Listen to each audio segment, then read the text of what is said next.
Hey, yo, it's me, Pops Van Marmalade, and you're watching the Comics-Related Madness Network. Huh? So come get some. CromCon. CromCon.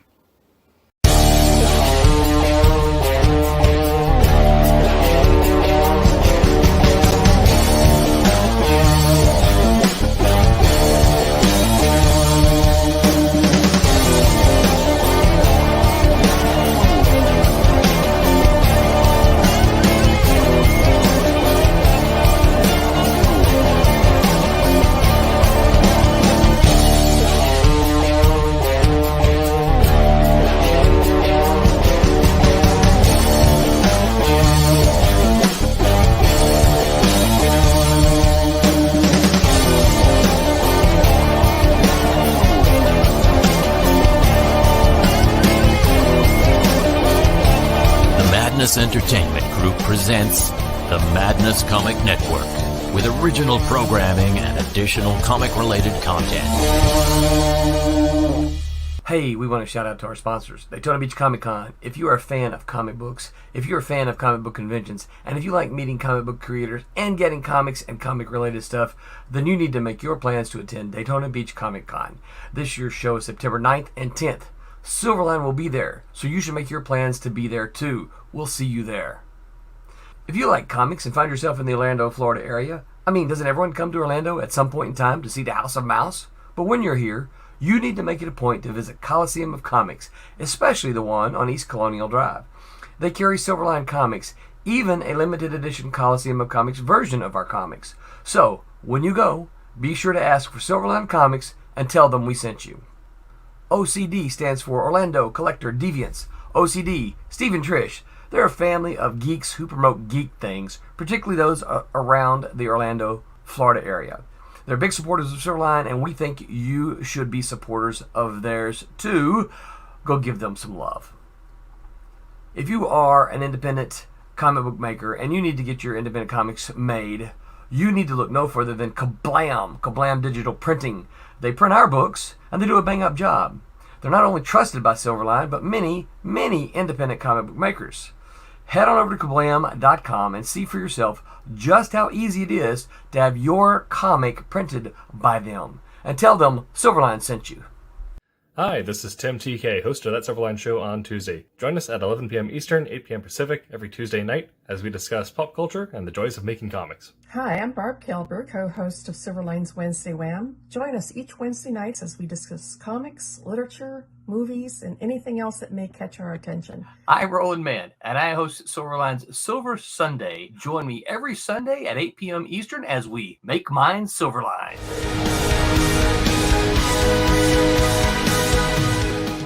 Ladies and gentlemen, welcome to a show on Tuesday. I'm your host, Tim TK, and I'm joined today by Jose Fuentes. Hello. We are maybe expecting an Aaron later, so we'll wait to hear on that. Everyone's coming in a little late today. We didn't get a chance to do our pre-show rambling before it went live, but it's all good.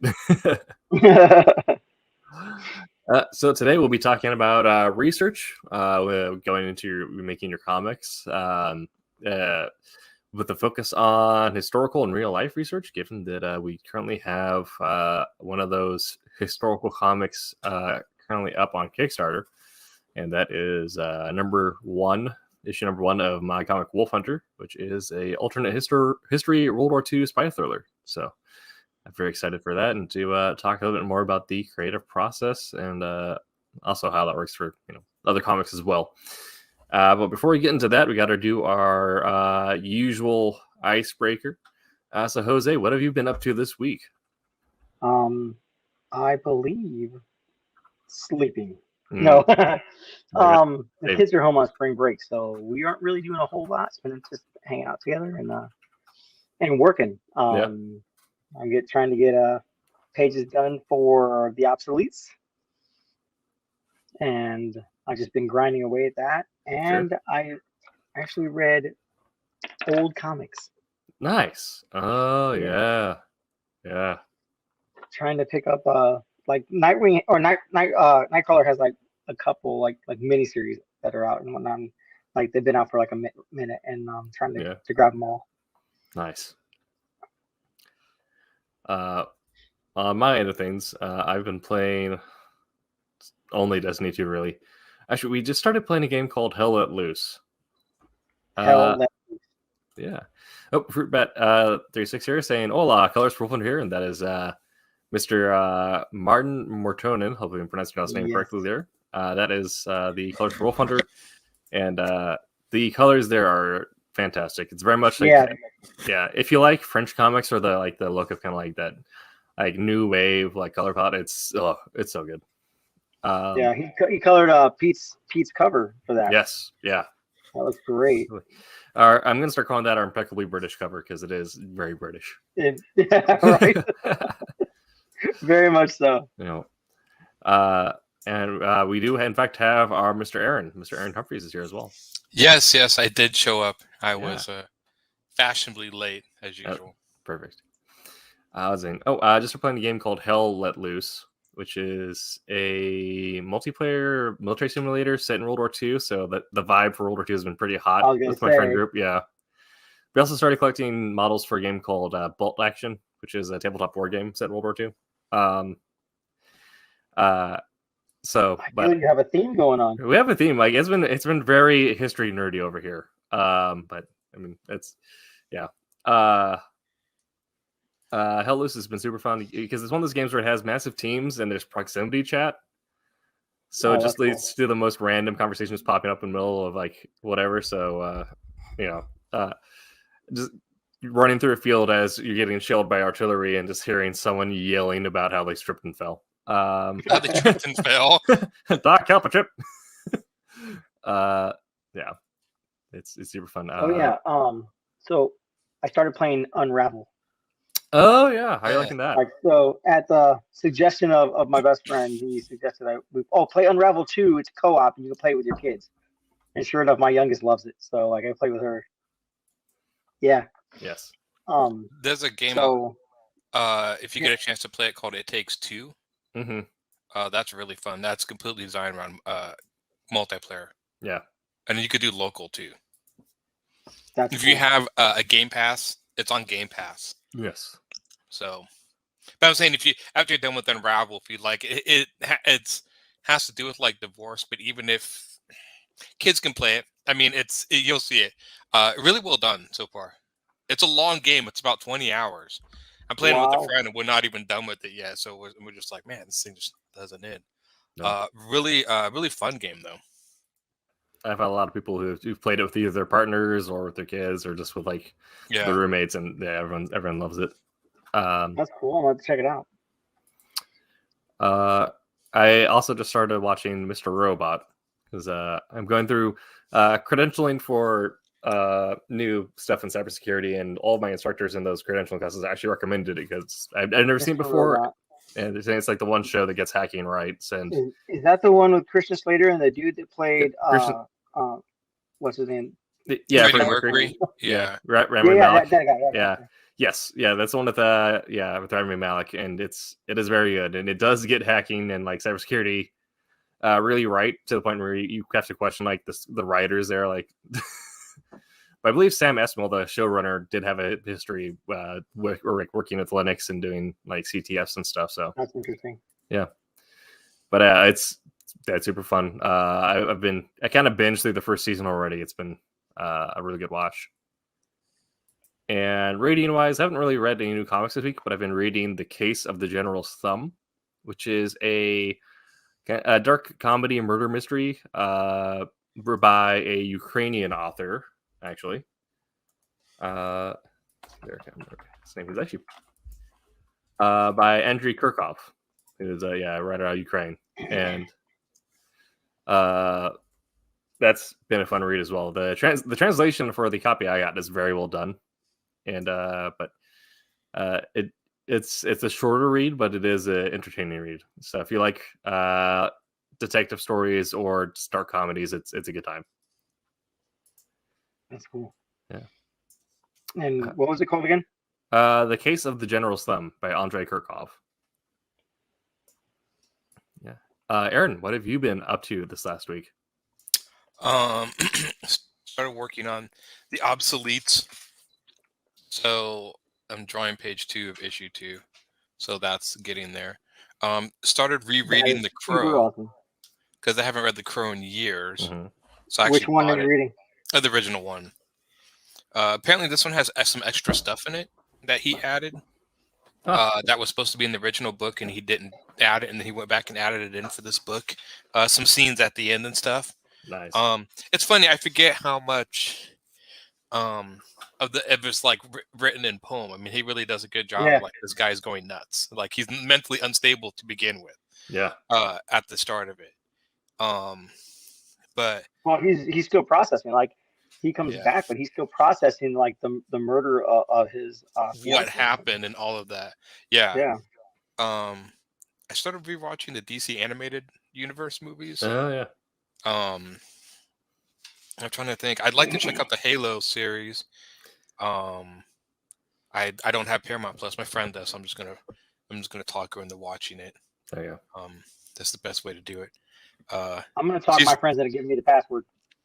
Passwords you can do just so you can see that. I'd be curious to check it out. I mean, it looked. It looked interesting. I saw the critic reviews come in, but they're at that point where I hope that's at the point where like critics may not necessarily get it, but if you're a Halo fanboy such as myself, that's what I'm right? thinking. They said they're based heavily on the books, and so that's awesome. Yeah. What else? I bet as far as like nerd wise, I haven't been. I started watching that Alice in Borderlands.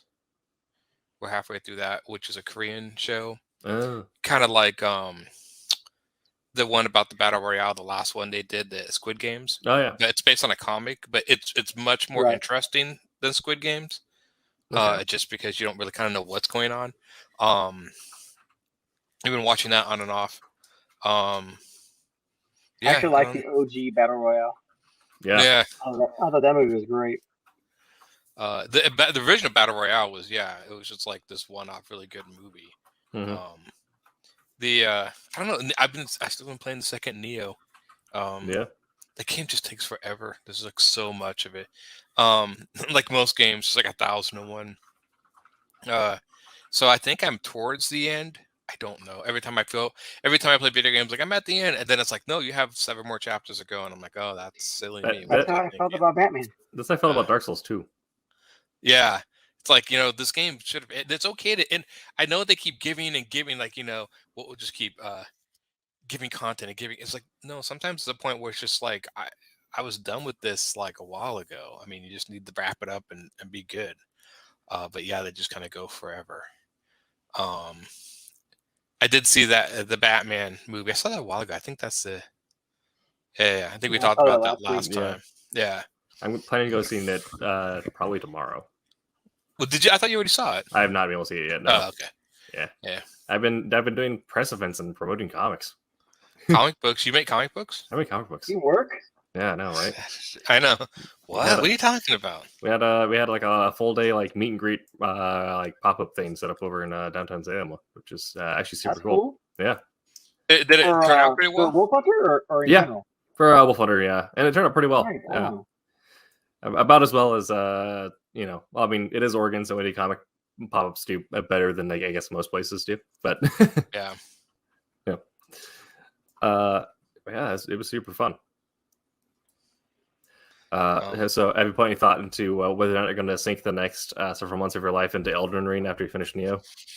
I don't know. I think Demon Souls is my favorite one, and I haven't played the remake yet. I haven't. I think I'm going to wait on Elden Ring for a few months. I'm so behind. I actually would like to start playing the Cyberpunk 2077 after this, and that's even longer than Neo, I've heard. So I'm like, it can be. You can either do like if you just do the main storyline, you could probably do it in about 10 hours. I did my playthrough in about 40, doing like 2 like full relationship tracks, the main storyline, and then just a few other things bouncing around. Okay. So I got a full playthrough in about 40 hours with a unique ending and all that.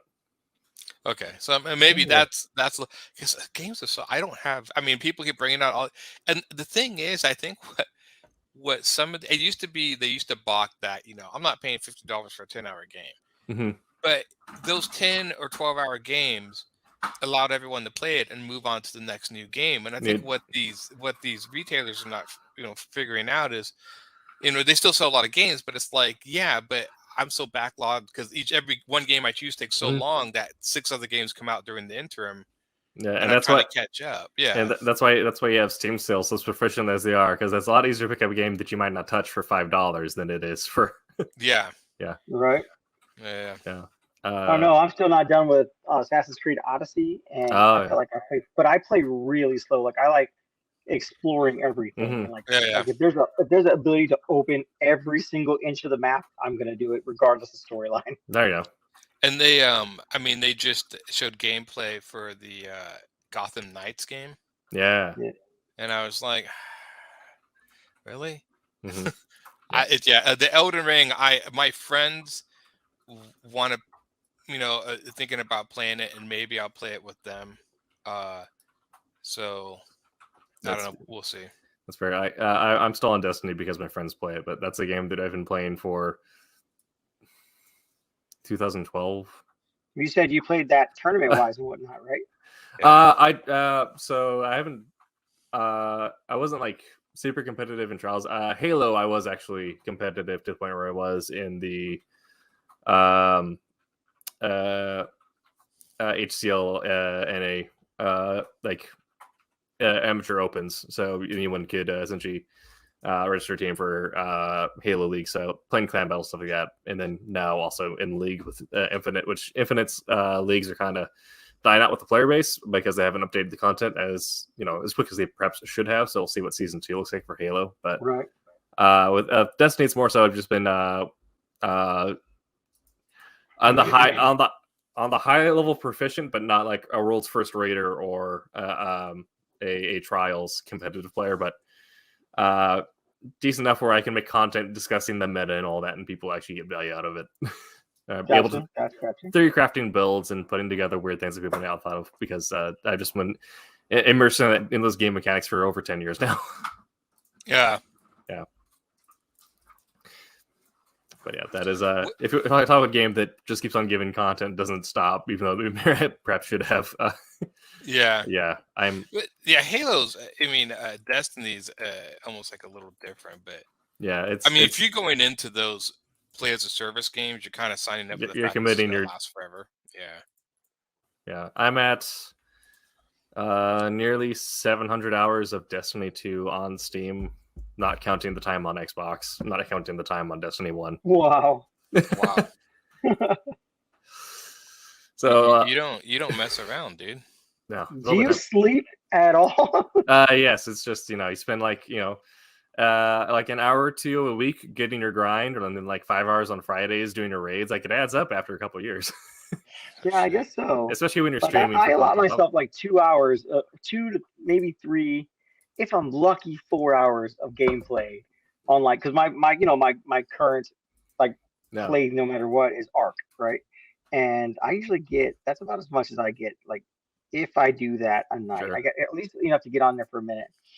And I got people like hitting me up like, hey, will you run us through a boss fight? Will you run us through a boss fight? I'm like, yeah, but you gotta get everything ready to go because that could take a while if you've never been through the boss fight. So, We've been trying to run people through a quest to get a gun in Destiny called Divinity, and it involves doing a raid, which is the end game content. It's 6 players with punishing mechanics set throughout the entire encounter. It's supposed to be about normally 3 to 5 hours of content. If you're fast, you can do it like an hour and a half.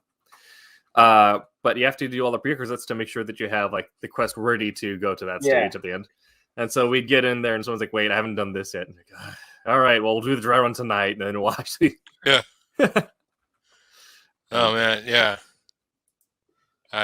My nephews keep trying to get me to play Destiny. Like, you should play Destiny. I'm like, dude, I can't even get through the single player games I have, let alone Destiny. I played a Destiny when it first came out, and it's fun, but I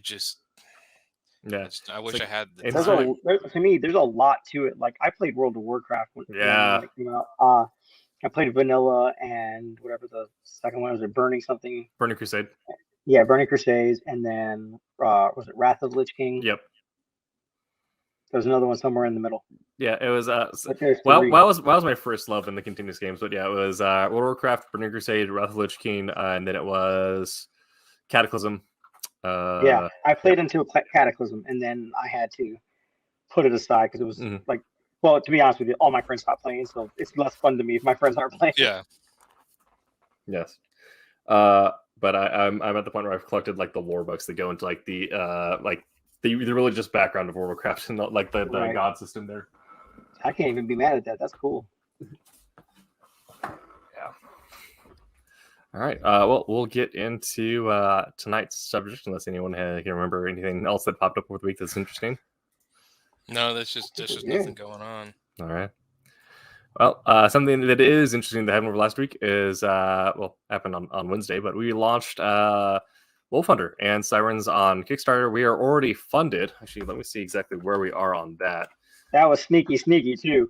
Yeah. I woke up and we were like a third or so like funded already. I'm like, what the heck? Yeah, we people got us there quick, and yeah, we're already about over $200 over, about $200 over, which That's means awesome. we're almost halfway to the first stretch goal, which are some dope bookmarks. Which if you have not already, do we have a banner for it? We don't have a banner for it yet. Well, the link is on our website, so I'll just run a banner for our website. Do you even have that? No, we don't. Wow. All right. So we'll get banners at some point for that. But we are just about to our first stretch goal, which are going to be some bookmarks, and we do have more planned. I've been joking on different social media platforms, especially on Twitter, possible outcomes for stretch goals. One of them being becoming non-corporeal and haunting the editor at Mad Cave Comics, who's one of my college friends. Another one we considered was stealing the Declaration of Independence. And another option we've perhaps considered is getting Tommy, Dean, and myself in a haunted house for some Silverline content, because we've talked about that before. That. Yeah, you guys were talking about that. So more people back the comic. We might get some weird things actually happening to some of that. But then zaniness will ensue.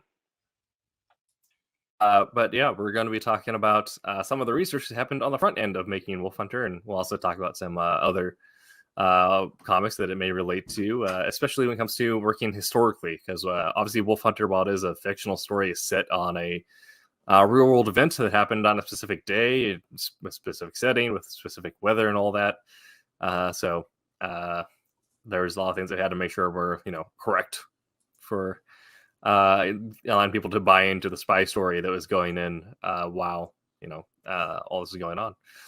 So for you two, whether or not you've worked on a historical comic or not, but has there been a comic where we've had to do kind of some research on setting or location or time period, or even just like, oh, what does this look like in real life? How do I need to like mimic this or translate it? Well, yeah, I mean, not for comic books per se, but when I do my jobs, I do like storyboarding. I'm always researching what things. I did one for a construction company. I was like, oh, how do these construction things look? That's where most of my reference comes. Or if I'm drawing something like I drew the Bumblebee from the new Transformers movie, how did they get research for that? Mm-hmm. Most of my comics, no, because they're all fantasy based. So sure, just make it up. You haven't had to research like, okay, well, how did this medieval thing work here? Or no, I just kind of make it thing. No, yeah. I'm gonna lie to you the whole time. You better accept it. That is. Yeah. All right. How about you, Jose? I've actually like slightly specifically for like a personal book I'm working on, my book called Devil Boy, and I'm actually like researching like his issue because he's a character. I think I have here. Let me get my sticker. This is my character. Let's see. All right. Yeah. Right. That's dope. He's like barbarian-esque kind of boy, like a tribal kind of kid, and he actually has these horns on his head, and it's not like devil for like religious-y stuff or anything like that. It's actually like a medical growth Oh, yeah. deformity that happens to kids at birth. Like they get an extra like calcium buildup and whatnot. And they actually start growing horns. Usually it's like this one big like horn somewhere, but he actually has like two, and they start to grow a little more like throughout the course of the story. But I had to research like how it happens, like in regards like I can't remember the name. Like I have it written down. I can't even say it. But I'll have to remember how to say it because people are going to end up asking me once I start getting some content out for it. Exactly. Yeah. Like, how did this come about? Or right? He's like, no, I'm making this stuff up. But I had like explained to some people, they're like, oh, so it's like this religion about devils and demons. It's like, no, not at all. Actually, it's like a was it a an insult name given to him by the tribe, like the warriors in the tribe, because they say he's a bad omen on the tribe. That's why. Yeah. And that and where they're from, like the whole idea concept of it is that it's set in the Serengeti. You know what I mean? And I wanted to be able to like kind of draw like sparse trees, but like I feel the trees there are kind of like interesting. Like it was an interesting research. It was a project I did for school, and I kind of wanted to like expound upon it and just make it more than what it was to begin with for class. Sure. And it's just kind of something I've been like bouncing around and whatnot. But I did also research some stuff. They want to see the Silverline, yeah. Yeah, no problem. that's kind of cool. Well, yeah. So, but I did a superhero book. I had to like research because at the time I didn't know anything about it, but I had to research like DCF, like things in like protocols and whatnot the DCF had to do, or what like legalities they were bound by. Yeah. So like you know, taking kids out of situations, you know what I mean? Because I have a superhero book where a kid, you know, is basically on his own. He's still going to high school, but like he gets the crap beat out of him and he lightning bolts everybody. But he siphons electricity from yeah. So like he was pissed off. He just like floats in the air and just starts like electrocuting everybody. And so like they kind of knock him out, put him into like a psychiatric ward, almost like Baker Act him. And so like I had to do research on that and what they're allowed to do and what, you know, how they would interact with that. Yeah. And so the entire first issue I wrote for that is and the artwork was done by my friend Leon, but the entire first issue is about him being interviewed by the doctors and like basically why he's in the psych ward. So yeah, like not so much like time periods. Like I don't think I've ever like researched time periods, but like definitely situations. Yeah. So that if I'm like, oh yeah, the doctors are doing this, and people are like, hey, that's not what the doctors would do. Oh, no problem for that. But and I want to make sure that it coincided with what they would actually do, because people like that have ever been in that situation, they're gonna know. Right. You know, they're gonna know. Like I think that's anything, even like for like Wolf Hunter, I would imagine that if you're getting something wrong in regards to the time period, people that have been in that time period that are reading it are gonna know the know the difference. Yeah.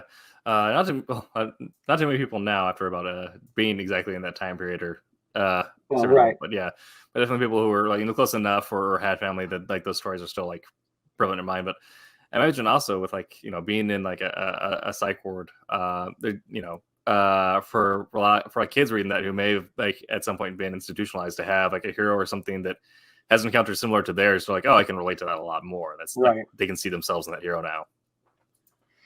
Yeah. So yeah, definitely. Yeah. With Wolf Hunter, one of the main things I researched the land speed of like a steam train at the time, but it was pretty relevant to the plot. It's like, yeah, it's like trying to see how fast. I take it they are. But it's you know, it was a day train essentially. Was the with the Tizard mission going from London to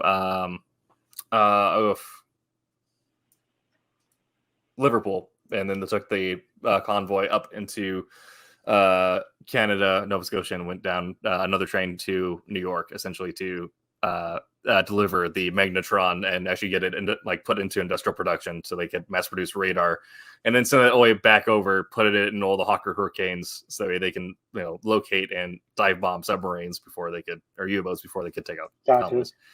But if you're doing like, you know, a technology heist, like, well, why doesn't he just jump off the train? Like, well, in theory, like the train's going fast enough that he does, he's going to break his legs behind enemy lines. So he's going to have,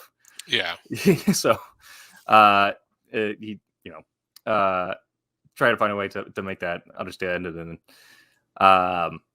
just a lot of the tech that went into that. Looking into how frequent would how rounds penetrate canopies on planes, because that's also getting tied into the first issue. We already kind of seen some of the scenes there, and more frequently than you would probably hope. But and looking at how fast are Hawker hurricanes, how would they be able to maneuver, do all this stuff, how would be able to like work around a train at the time, how are trains laid out, how are what type of cars were used and were commonly used for speed or transportation, or we do have a very fun scene of the third issue with some fast cars that I won't spoil now, but there's if anyone ever played what was it, Saboteur, you may get some references. Yeah, that game was fun, man. I think it was super fun, but looking at a lot of technology at the time, because it was World War II was a very technological war, and that is always about what countries trying to develop more advanced technology. Because World War I, everyone had learned a lot of lessons to develop better doctrine. They just needed technology to catch up with that. And World War II is the point where we saw honestly one of the things that happened was just the fact that Germany had spent so much time reinforcing their technology at the start and allowed them to develop these very fast armored vehicles, have a very maneuverable air force at the time, and a lot of people just were had to then catch up on the back half. That's what the Allies' effort was just trying to catch up on the back half and get their technology sorted out, and eventually certain technological advantages, like what happened with the Blizzard mission, opened up the door for the Allied victory. But getting exactly what was probably the most impactful part of the scientific mission, what would it allow to do, and the fact that without this one train ride, we wouldn't have radar smaller than a large antenna. You wouldn't have anything. You wouldn't have stuff mounted into planes or small boats, because at the time, even destroyers couldn't fit radar on them. So a lot of stuff was done by sight. But developing the magnetron was perhaps the most impactful technological discovery of that time, besides the atom bomb. So having to look at that impact and how that would play into a story was several hours there, just seeing okay, now what was that? What was the mission involved like? Right. So just spending a lot of time looking up the technology that was probably one of the most time consuming. And then I got into the actual timeline of the event and the legalities there. Like you were saying, you have to make sure well, why couldn't they just search everyone's luggage or whatever to X, Y, or Z, and then find out there's a specific law passed a year beforehand that prevented you from doing that. Essentially, it's the same thing where you can't search someone's belongings without a warrant. Well, they had the Official Secrets Act. I think we talked about that part before. Yeah, they passed the Official Secrets Act in 1939. So in 1940, you couldn't do something that breach someone's, I think, respect of privacy at this point, the respect of their personal secrets was the terminology there.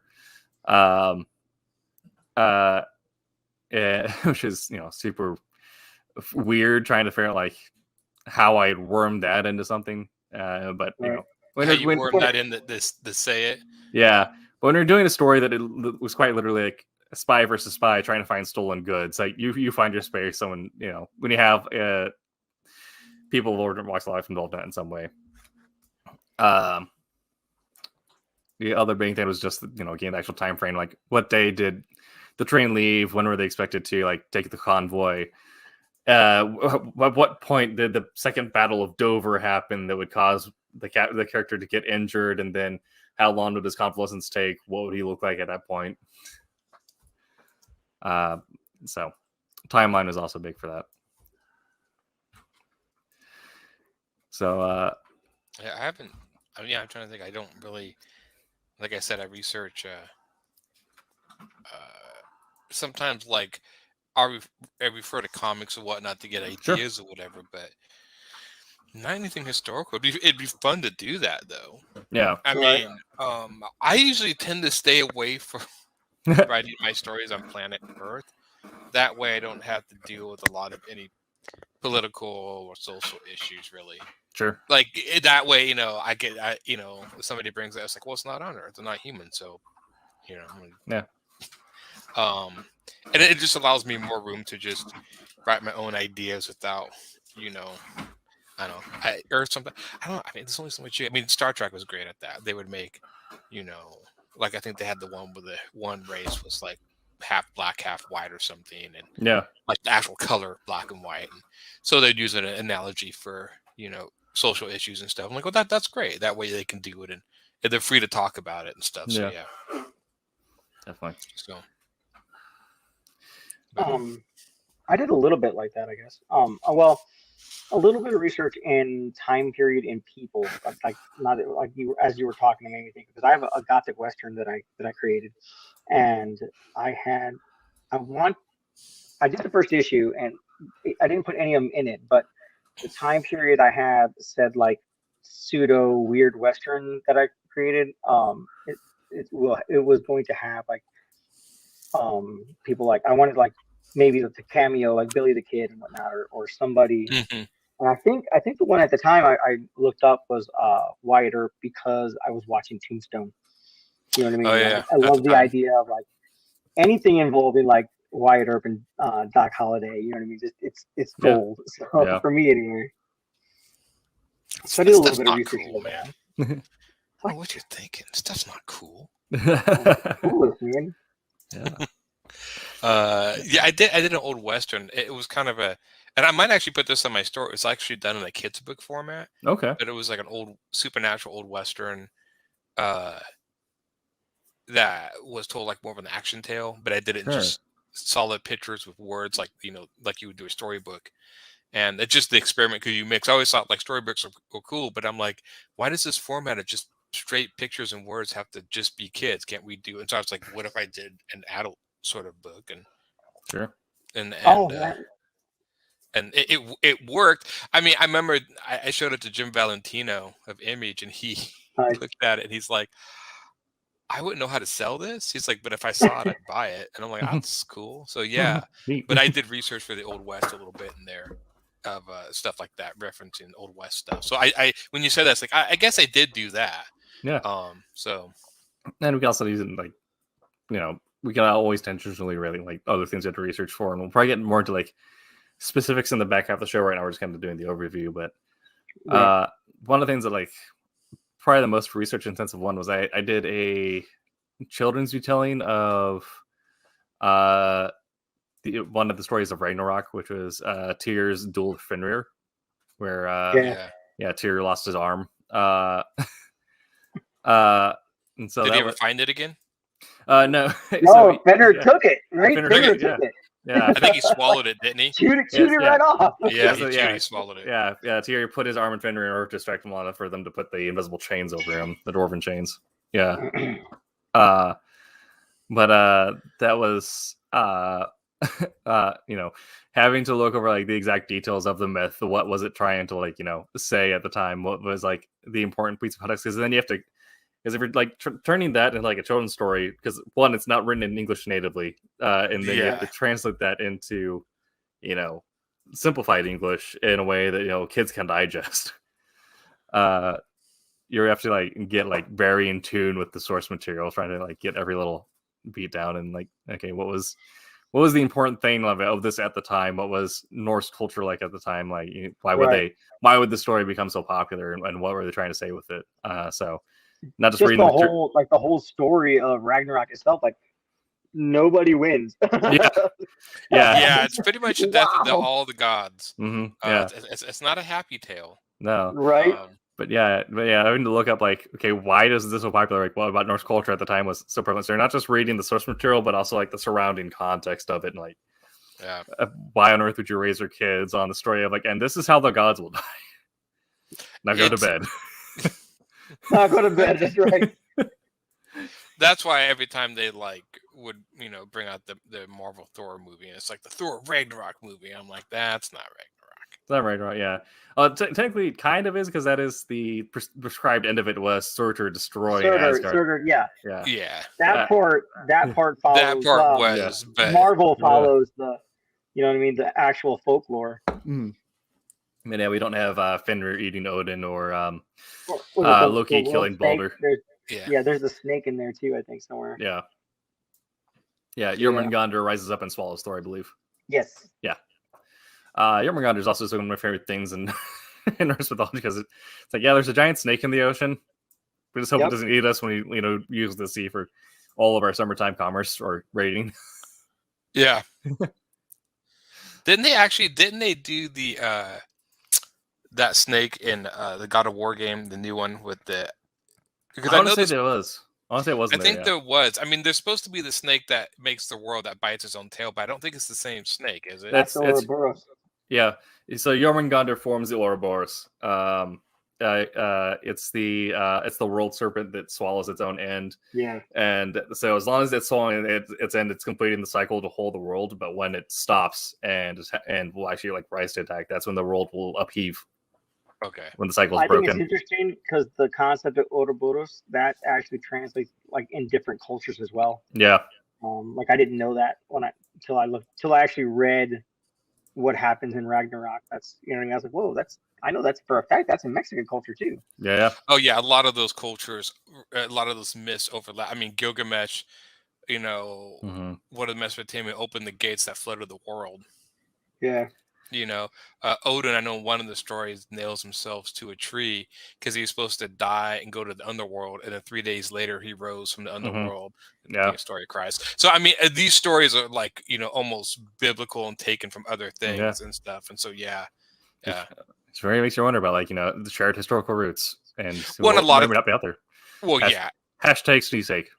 Oh yeah. Well, and Christianity was very guilty of taking other people's myths and saying, well, yeah, but that was really God, not the one you think it was. I mean, that's why the devil looks like a little satyr because it's supposed to be Pan, little goat stuff.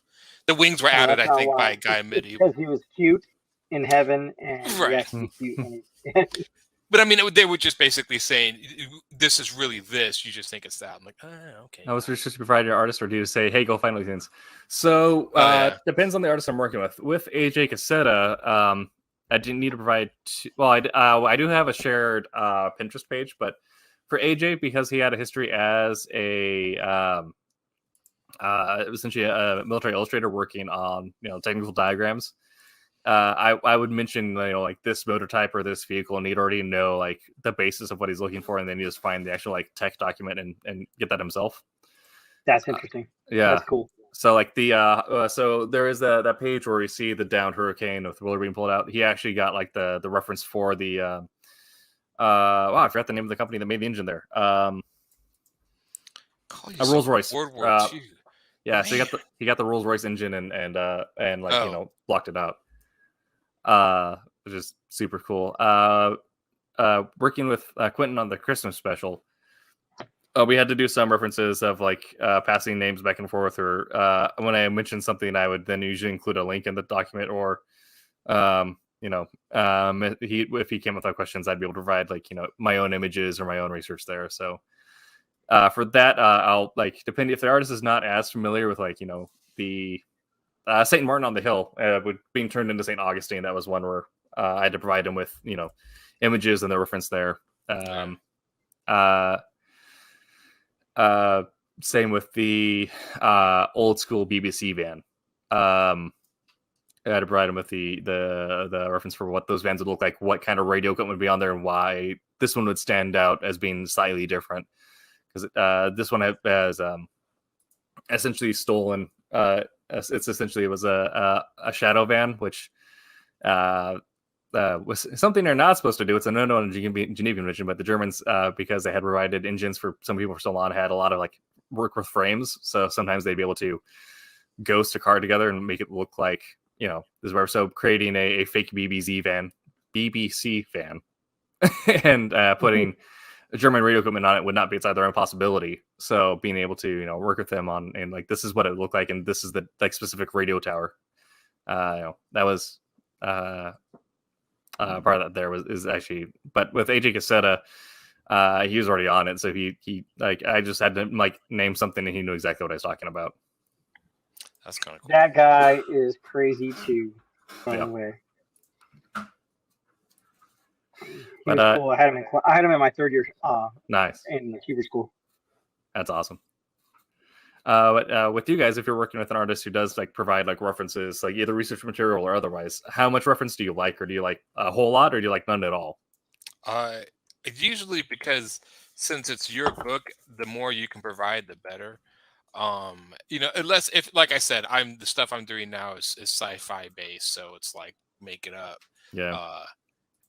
For a lot of time, he'll give me little references, but if it's something you're thinking of specifically, the more the better. That way I don't have to listen to you like, that's not what I was thinking. Yeah, that's not it at all. But it saves me time. Yeah. Better to communicate up front so you don't spend time on the back end.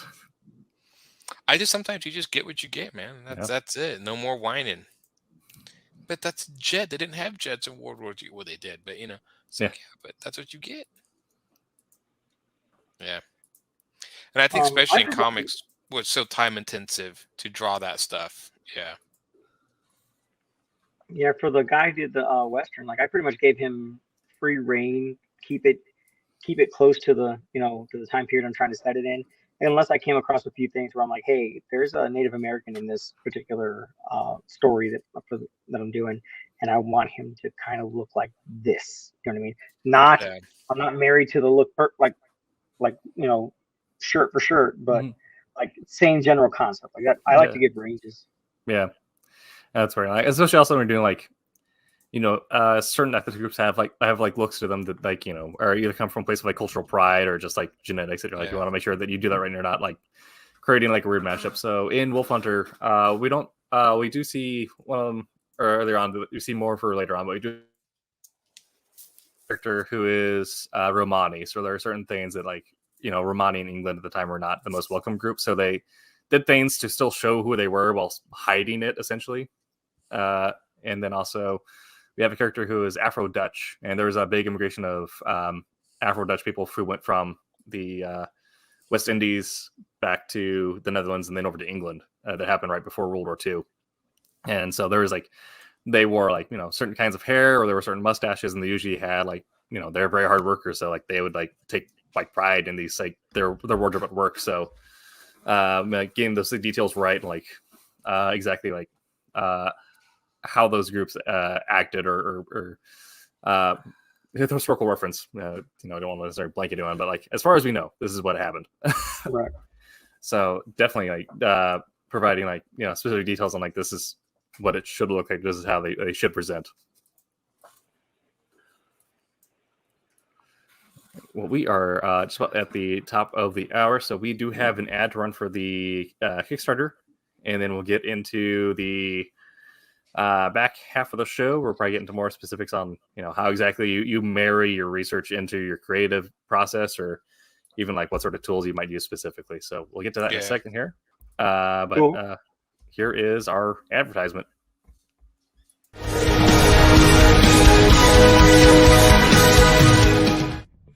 Hi, and welcome to the Kickstarter for Silverline's latest double feature, Wolf Hunter #1 and Sirens #1 Remix. This is our 17th Kickstarter. What? Yes, my mind is blown. We have successfully fulfilled 15 of those, and number 16 is still in progress, so we'll get to 16 successfully. But you're here to know about Wolf Hunter, so I'm going to make room for Tim. Take it away, Tim. Hi, this is Tim TK. Wolf Hunter is the story of RAF Group Captain James Willard after he's injured in the Blitz during World War II. He is then hired by Churchill to perform counterintelligence operations on English soil, where he will have to locate and neutralize a German spy. During the course of his mission, he'll have to prove to Churchill and to himself that he still has fight in him and he's still the man for the job, even after all he's been through. Doesn't that sound cool? So the other one we're kickstarting with that is Sirens. Now, Sirens was published in the early 1990s. Silverline was a packager then. Silverline wasn't the publisher, it was a packager. And they went together in double size, but we're going to do them as they were originally intended to be, 4 issues. This is the first issue. It's a horror story of Jeff Delmer in New Orleans who gets trapped in the siren's call, and she's slowly turning him into a zombie. So, you gotta read it, back it if you can, share it if you will, and remember to make mine Silverline.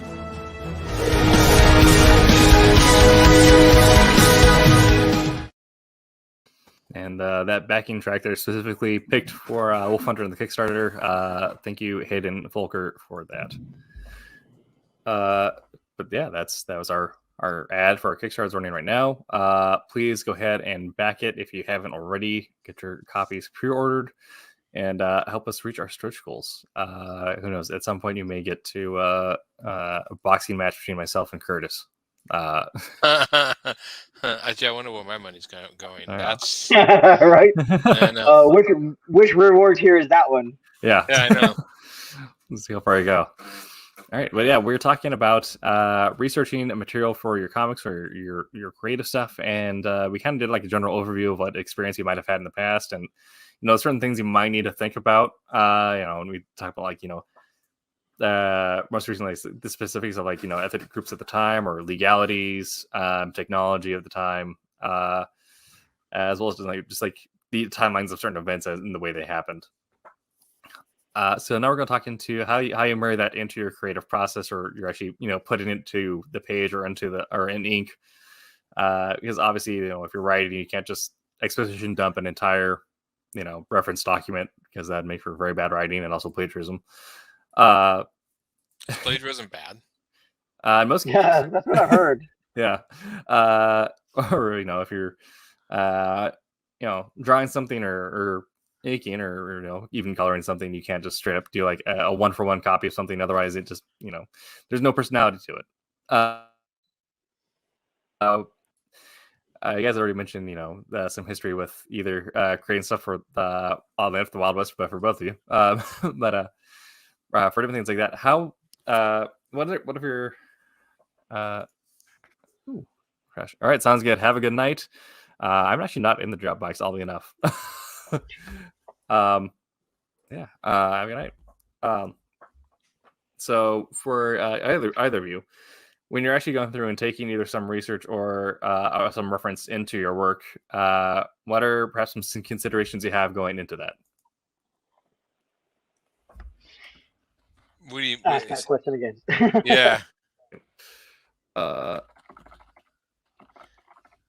So when you're taking your research or your references or whatever, and you're going to actually put it into the page or draw off of that, what are some of like your what's the process like there? What are some considerations there? I know some people, like when they're writing from a reference or from a sheet, they'll look at it and then they'll close it out and then they'll go over to what they're working on, or if they're drawing something, they'll kind of get like the rough sketch out and then either they'll like close it or have it somewhere nearby, or they'll essentially like etch over it and then erase it and then redo it again in their own way. Like what is some of your processes look there?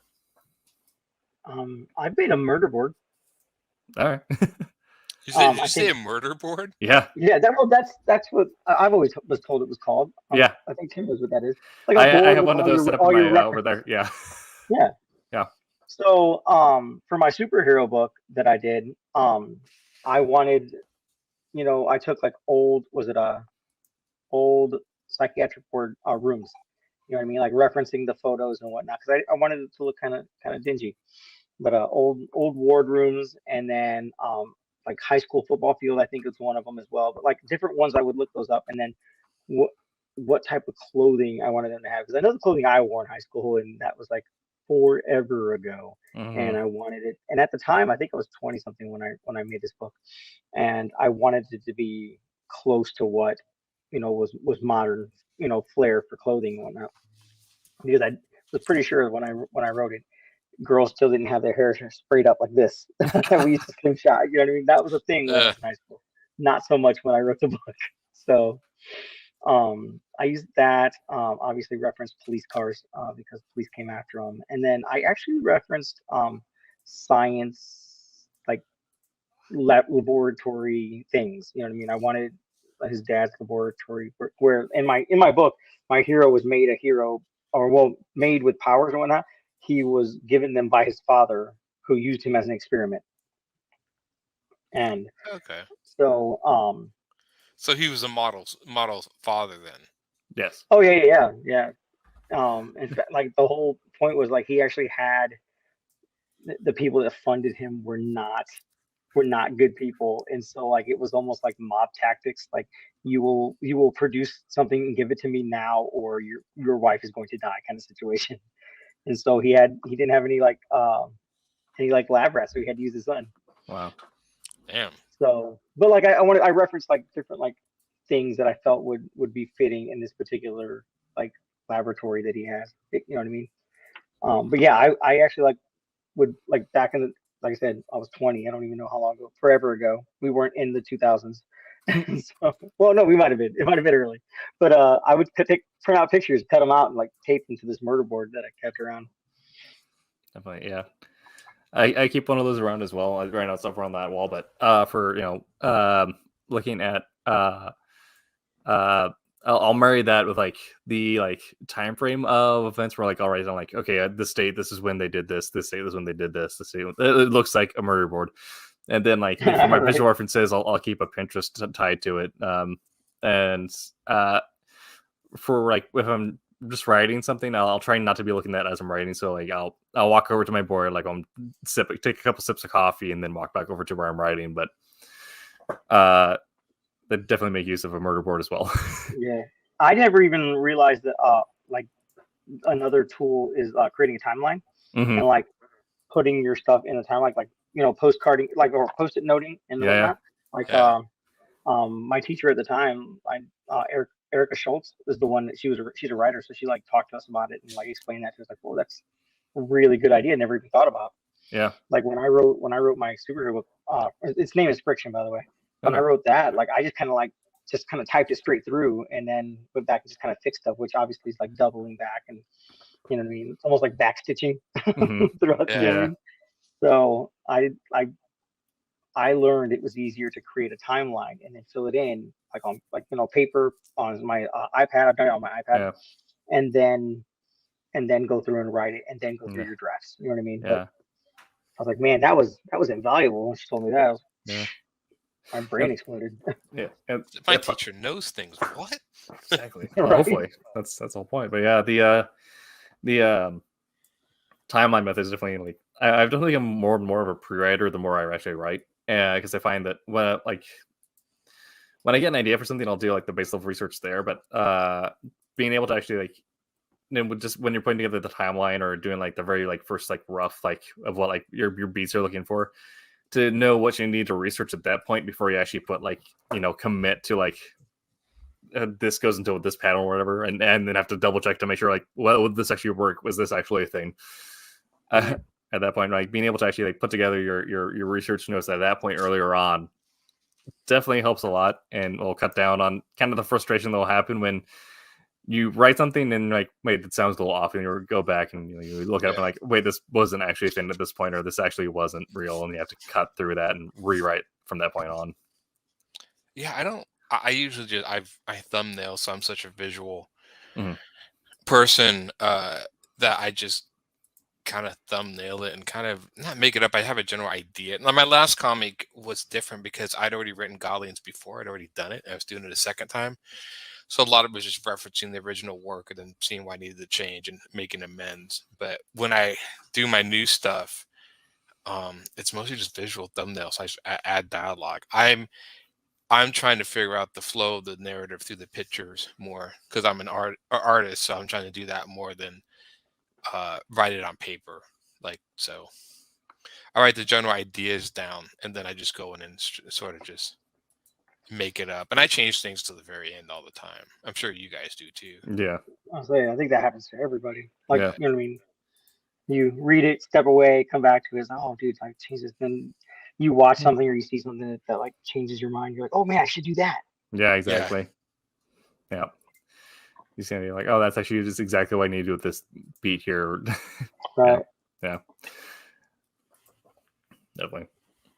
But yeah, like, so like to answer that question, long explanation. I keep the murder board handy, and like now I think most of the stuff I do like that now, like when I'm doing for Devil Boys, all digital stuff now. Like, you know what I mean? I'll open up Notepad and just like I can use my Apple Pencil and just, you know what I mean, work it out and move it around. Yeah. Yeah. Absolutely.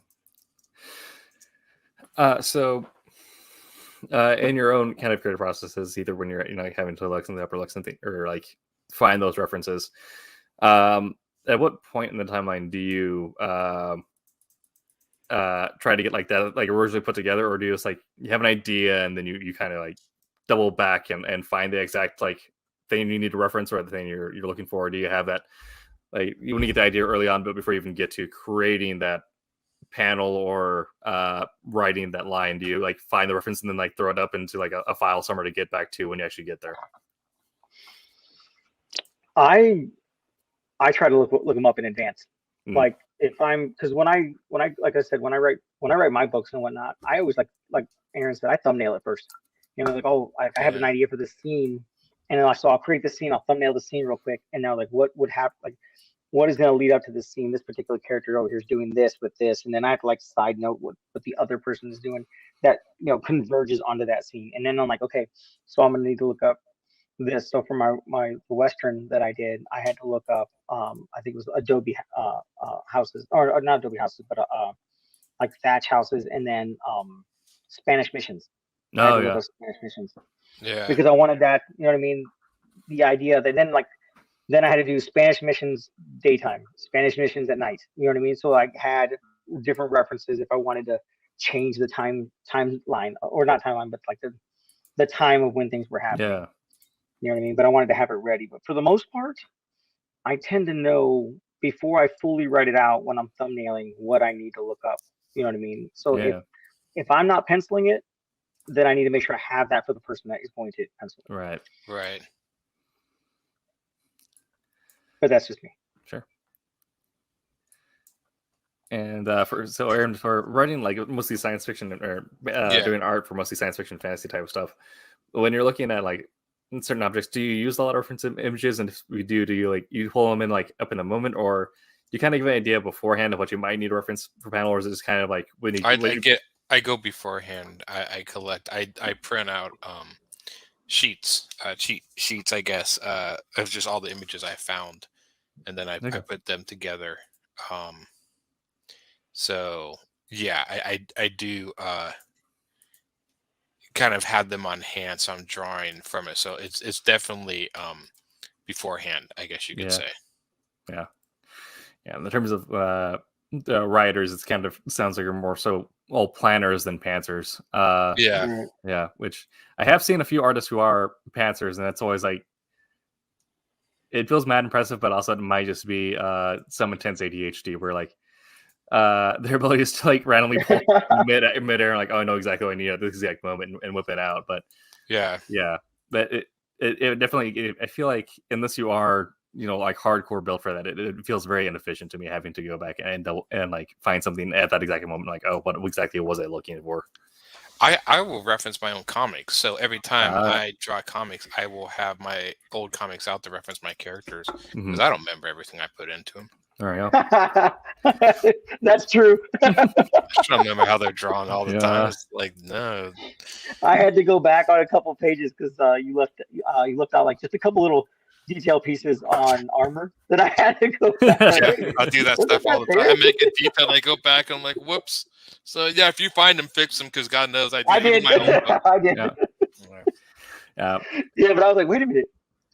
That's not right. Let me see that. I've made mistakes where I had to go back and completely redraw stuff because I thought, well, maybe, but there was one where like, no, this is going to be too big of a mistake, and so I had to go back. And I don't know why I was drawing this character that it was. She has these two flaps, and she's supposed to have a long flap in the front and a shorter one in the back. And I, for some odd reason, started drawing her having two long ones, and I realized I was doing it for like a few pages. And then when it dawned on me, I changed it. I was like, oh, I had to go in digitally and fix it. I thought I could let it go, but people would notice it. I'm like, nah, that'll bother me. So I had to go in and fix it. But yeah. Like even with writing, you have to like reference your own stuff. You have to research your research. But like especially with our production schedule for writers, it's a little slower than usual because we're also like our own editors and marketers. Yeah. As opposed to like if you're working for some other company where like you were just a writer, so you just like, all right, just pound out scripts week after week.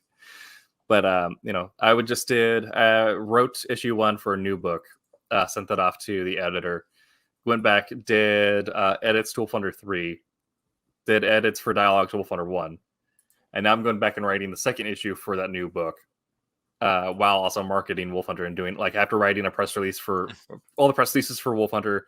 And I wrote an article for Bleeding Cool, which is coming out sometime this week, I think. But right on. Yeah, and now I'm going back and writing the second issue for this other book, and I'm like, even looking at my commentated outline and like my timeline and all that, I'm like, okay, yes, but why is this panel this panel? Why did I decide that this is beat number 1 of issue 2?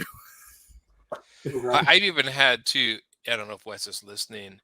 I mean, I've had to change storytelling panels. I add an extra panel on page 1.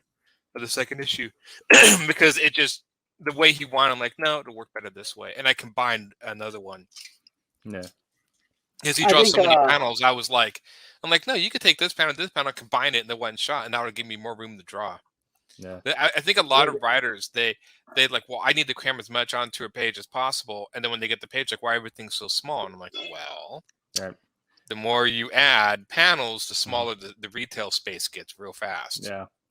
And that's something we can maybe get into, like when you get to like a craft episode of like writing for design is like its own skill. Yeah. Like with Wolf Hunter, I wanted it to feel a little more claustrophobic and a little more cramped, so I did try to cram more on the page because like it's you're inside of a detective's mind as he's trying to read a train full of liars. Like it's going to feel awkward. But with the new book, it is very much future mythology, space hero, epic type, whatever. So I'm like, okay, doing this is probably going to feel a little bit more like a traditional hero comic. So we're going to space things out. There's going to be a smaller panel count with less dialogue cluttering because I want the artist to essentially just be able to like go full out on that. But I mean, you do kind of have to give like, I guess, the money shot or flex your artist a bit. It is a visual medium. Yeah. There is almost movies have a way of like. Kids, maybe kids book studio movies that every panel's the same size. I mean, it's not like all of a sudden they're taking the picture on the movie screen and shrinking it down to this or that or whatever. It's always the same. Unless it's a French film. Yeah, unless it's a French. Yeah. But so I mean, and so in that context, comics are the only ones where you shrink it and it's like, okay, well, and people are like, well, can't you draw in there? And I'm like, yeah, I could draw that stuff in there, but it's not going to look visually appealing. Yeah. And the smaller you get and the more stuff you put in. I mean, I love George Perez to death. I think he's a fantastic artist. But there was definitely a few times I was reading his books, like, dude, you could have split you put so much in your panels. It took me a time to register sometimes all that was going on in each panel. It was impressive that he did it, but like he'd do 9 panels and every panel had multiple characters and backgrounds in it. And it's like, you did it. I can see it. Yeah. But it's hard for my brain to register because there's just so much coming at me at once. Yeah. So definitely. I just kind of felt that was a whole lot of Hold My Beer. A whole lot of what? Hold My Beer? Yeah, I know. I said, hey, George, I'll bet you can't get all this in that panel. He's just like, what? It's like, give me that, Right? Yeah. Because, I mean, it's impressive, but even I had a hard time. That's like, but then people would also say, like, with less panels per page, sometimes there's not much story happening. Per se, Image Comics got that a little bit. Well, there's only be like hardly anything happening in issue because everything. So there's a balance, but sometimes you gotta let your artist off the hook and give him room to actually draw and not go blind trying to do it. Yeah, you gotta also figure out like how much is neither because if Wolf Hunter had like a lot of like big open panels, like you're going to see a lot of train interior or you're going to see a lot of like back alley meeting. Whereas like if you can just get it tighter on the faces, that's the important thing you want to see necessarily. But with the new stuff, it's like, no, there's a man on fire throwing a spear at a zombie. We need to see everything. Right. Yeah. So definitely, if you're a writer, keep in mind what your artist is going to be doing and write to that. And just realize how big the page is and how big the real estate is, and make sure that you spread your actions out. In other words, don't have 3 important actions happening on one page with 9 panels because it's not gonna stand out as important. Yeah. Yeah, and my favorite thing is when our artist comes back to me and actually is like, "Hey, I'm actually gonna want to split this panel here. I'm going to like do this to this panel here, or create like a different layout for this." Yeah. It's because it creates it allows you to think more visually around like what you may not be in that place. And you yell at them, 9! No, 9! no. 9. Apparently James Tinian got a lot of really fun notes when he's writing the first like volume of Ministry of Truth, because the artist just is like, I'm just gonna turn the splash into like a mosaic. It's like, dope. Okay, that works. Yeah. Man. Yeah, I don't think I've done that yet, but I did combine some and stuff, and so I guess I should have asked, but you're getting the same thing. It's just I mean, it's not affecting the story. I'm just combining. There's a scene when this guy enters a room, and then the next panel, he notices like a dead body on the floor, and I'm like, well, you can just draw from a top-down view showing him entering the room and the dead body in the foreground. No. Yep. So that just combines the whole thing, and so you just you don't need to split into 2 panels, and it's actually more telling for the reader because you're putting them in context of where the body is and the door is and all of that. So yeah, we just need to do a workshop for writers on how to thumbnail. It's just like I know this, and it's I know writers want to get the writing in. I don't know. I mean, can you, strangely enough, can you sometimes tell when a comic book is written and drawn by an artist and written by and like it's a team of a writer? Not saying one is bad or worse than the other, but just saying the certain flow and stuff. I sometimes can notice. I think so, that. Yeah. Well, I mean, on the other side of that, like, I mean, I was being serious, but on the other side of that, there should be a workshop for artists by writers on timing. Right. Oh, I think it goes both ways.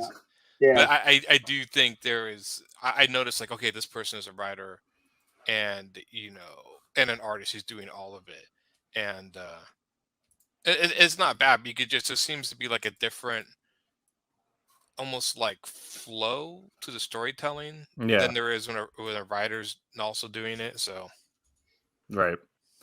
I don't think also it helps if you're just like personal things. I see why certain companies do Marvel style scripting, but now even Marvel doesn't do Marvel style scripting.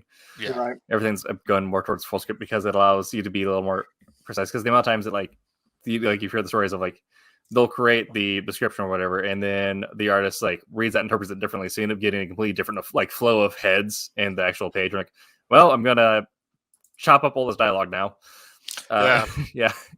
Yeah, but if you just communicate, it allows you to communicate more precisely exactly what the flow of the dialogue is going to be. So the artist, you don't necessarily ambush your artist with like a change in dialogue, and the artist doesn't ambush you with a change of heads or whatever. Yeah. All right. We've kind of gotten off the research train, but that's what we do here. Dude, that train left a long time ago, dude. But with Wolf Hunter specifically, since that's what I'm trying to sell here. No, but it is the most recent book we have coming through, right? And it's basically like the basis of the topic for tonight, anyway. But anyway, are you trying to sell some sort of drug or something? Or yes, it's a drug called historical fiction. But with Wolf Hunter specifically, I knew I wanted to project full script style, and then I had to tie in a lot of research as well because we were putting in items that existed in the real world and were like almost iconic for a time. Like even if someone's not as well versed with world history, they probably have heard of the Blitz or the Battle of Britain and have seen pictures of planes at the time. Those things that fly around in the sky? Yes. Making sure, man. Yeah. So I mean that's also like probably one of the best tools for like sharing research in the world right now is the fact that you can like create a Word document and then hyperlink in that Word document. Yeah. Yeah. So that I can either just insert a link on something so like the word hurricane glows blue, and the artist can click on it and get like the pop-up image of like the exact like style Hawker hurricane that was being flown or whatever. Definitely makes it a lot easier. But going for full scripting, if I tried to do it with just doing abbreviated scripting or Marvel style scripting, where you're just doing like a page description at a time. Roland likes that a lot, doesn't he? I think Roland like was on that, but he's into full scripting or he's a little bit both because he's the one who taught me full scripting. But actually, I use Marvel style as a form of pre-writing. Like to me, Marvel style doesn't feel like writing; it feels like planning. Okay, yeah. You said? Yeah, so like I'll do my story outline, then I'll break it down into beats, and then I'll do page by page description. And at that point, if I just do my page by page description, that'd be a Marvel style script. But to me, that's what I need in order to get into creating a fully thought out full script. But going in actually breaking it down panel by panel, that gives me a lot more space to share resources with the artist. And like specifically, like in this panel we're hitting here is like hitting them with like 5 links at once, and like okay, just figure out where these go on the page. Not being able to fit all that in there, now we're missing like context or details, but being able to like break it down so they're not trying to cram 3 different unique designs into one panel or anything like that. Yeah. So being able to break it down in full script definitely helped a lot with fitting in the research references. But going into like, because you'd be able to tell exactly, okay, this is what this is going to be from this angle and stuff. Mm-hmm. Like, yeah.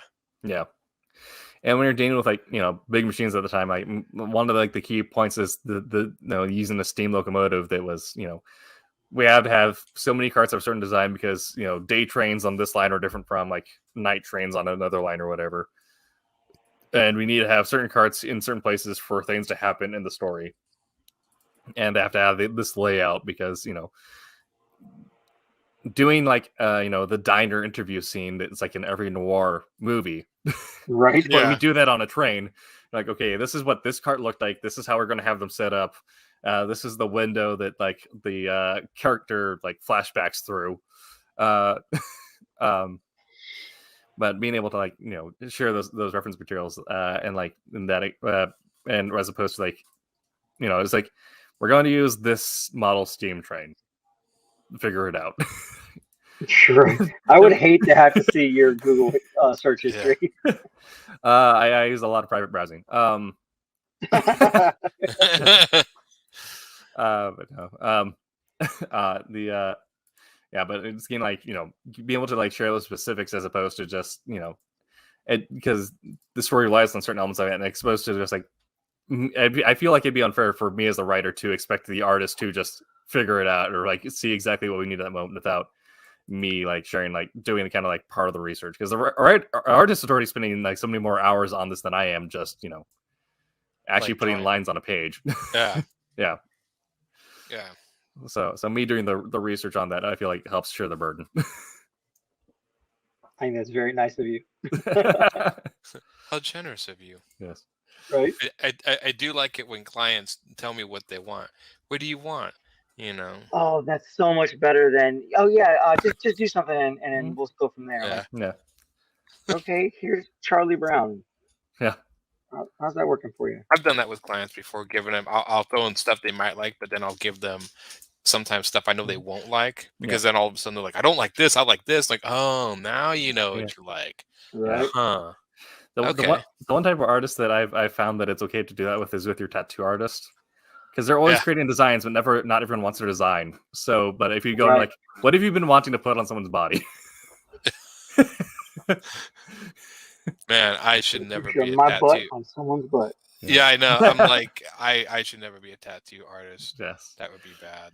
My if anyone's seen me without my like a hoodie on, like on other shows or whatever, but I have my arms done, and my artist back in Florida, his joke is that he's always put like microgenitals into every like black back patch, saying that like that before he filled it in, that's all he's doing is just getting the space filled in with that, and he just blacks it all out. That is awesome. That's pretty funny. I don't want to go to your artist Right. guy. I'm okay going on record saying I don't actually have any tattoos on me, not even one. Yeah, I Mostly don't because either. I would never be satisfied with something like, I was like, someone would put it on me, it could be the awesomest thing ever. Like, I would find an imperfection and it's like, okay, I don't Yeah. like it. I would want it changed, and Yeah. I can't do that. Yeah, that's the same thing with me and that I can't. Yeah, I can't do it. It's like, yeah, what if it's the best thing? Like, yeah, no, I'll find something. That's my concern. But the thing I find is really weird is that you forget that they're there after a while. It's like there have been moments where like I've startled myself waking up and seeing my arm and thinking it was something else, somebody else's arm. Like, oh no, that's me. That might be the realest thing you told us. I know. Yeah. That's awful. That explains a lot about you. Right? Man, yeah. Yep. I don't think I've done that. Yeah, I've never. I don't think I've found anything that I want permanently grafted to my body. I don't know. And then you see some people get unfortunate like tattoos. I didn't even know what this. So this was a weird. So I was watching that Pam and Tommy show, the one about Pamela Anderson or whatever. Yeah, and the Tommy Lee character has mayhem tattooed across his stomach, and I was like, well, that's kind of. I mean, you think that's cool at the time, but I mean, I don't know. That stuff to me is like, yeah, okay, you got mayhem, whatever. I knew a kid. I'm pretty sure he was like a freshman in high school, and he had Chester Cheetah tattooed on his arm. His parents were okay with it. I'm like, okay. And I just said, I'm like, how much do you like Cheetos? I love Cheetos. Cheetos. Did you guys ever used to watch a sitcom called News Radio? Yeah. There's the character Matthew went through this one episode where he got into like a British punk scene, and he was running around, and every time somebody would give him, crap or whatever, he'd lift his shirt up and say like, mayhem, and I think he misspelled mayhem on his stomach or something, and I at the time I was like, that's so whatever, but that's sort of like mayhem, and he go running off and like he's all a punk, and after watching this, I'm like, did they get that off the Tommy Lee thing? Because it was like almost the same font and everything. So I do not know, but I wonder. But those are just some. I remember there was an unfortunate tattoo. There was a girl at a Baja Fresh I went to, was getting some burritos, and this girl had a tattoo of a tear next to her side of her eye. So I knew this wasn't true. I'd asked if you've been to prison. No, why do you ask? And I'm like, well, the tear is a gang symbol. It usually means you serve prison time or you've killed someone. She's like, really? And I'm like, you might want to double check tattoos before you get them, because they could mean something to certain people. Right? Yeah. Yeah. I was like, well, my left arm is mostly like stuff related to like Irish heritage and coming from a very Irish family. So like it's all a bunch of like symbols and stuff that you might expect that, but like now like you have to make sure like with some of those symbols, like, okay, has this been co-opted by white supremacists? Yes. No? Okay. Especially when it comes to Norse mythology. Yeah. There's a part of me, it's like I kind of feel sorry, all those like, yeah, we have to and it's just it's too bad. But there's a few. Thor's hammer has been one that's been co-opted. I know they were having a lot of, not a lot, but there was some trouble when they made the Thor movies because there's certain things or whatever. But you have to be careful a little bit. They mean something that I've seen ladies get like there was a lady that got 2 stars tattooed on either shoulder. These stars that usually is as a rank in Russian mafia. I have no idea. She probably wasn't, but you're like, oh, she's probably not. But then you're thinking like, well, wait, what if she is? And she's I mean, who would ever suspect, right? So I don't know, but because I've read that a lot of the Russian mafia would put tattoos on their chest and stomach, detailing like their career rise in the mafia. It's almost like a history thing on their stomach. I don't know if they do it anymore, but I know they've done that before. And it's everything's also seen like the white dudes who get like the Yakuza bodysuits. No, But apparently, this has like been like a recent issue that popped up, and do research to get your tattoos. That's what it's turned into. But it's been like apparently it's been like I think it's been like unsettling a lot of people from like Maori culture is people getting a moko tattoo. The moko is that's the face tattoo that goes over the chin up to the mouth under your nose.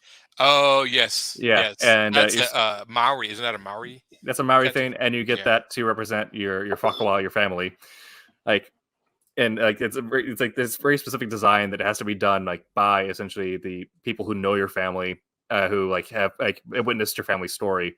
It's like that's the whole thing. Like doing like they don't do stick and poke as often anymore, but like that's where the tradition came from, was like the chieftain or from like the head of your family would be the one who would do that to you. But now it's like there are Maori tattooists who do like work with a machine, but still it's usually someone who knows your family or like grew up in the same like city or village as you. So like it's definitely really weird because for some people it'd be like getting someone who had never heard of the Christian religion getting John 3:16 tattooed on their chest. Yeah. Like, yeah, what? People, it's weird. You do have to be careful.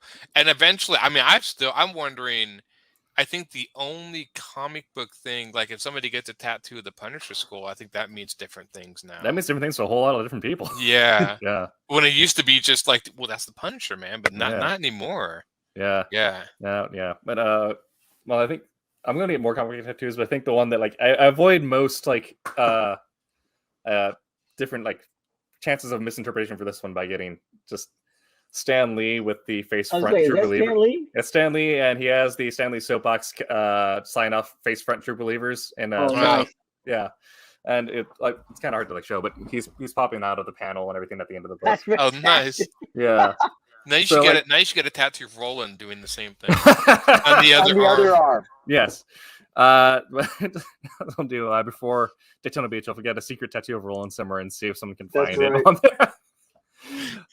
You split it up like Constantine did in like the movie Constantine with Keanu Reeves. You put half Roland here, and you can activate Roland power. Yes. But I actually think that was kind of a cool concept when he would combine his forearms. You're talking about when he would do that. Yeah. That was pretty dope. Roland's gonna get on here and ban us all. I know. Well, that reminds me of there's. I think we're just gonna vamp for a bit here. We're at the end of the show. But do you know that Wednesday only goes for like an hour and a half now?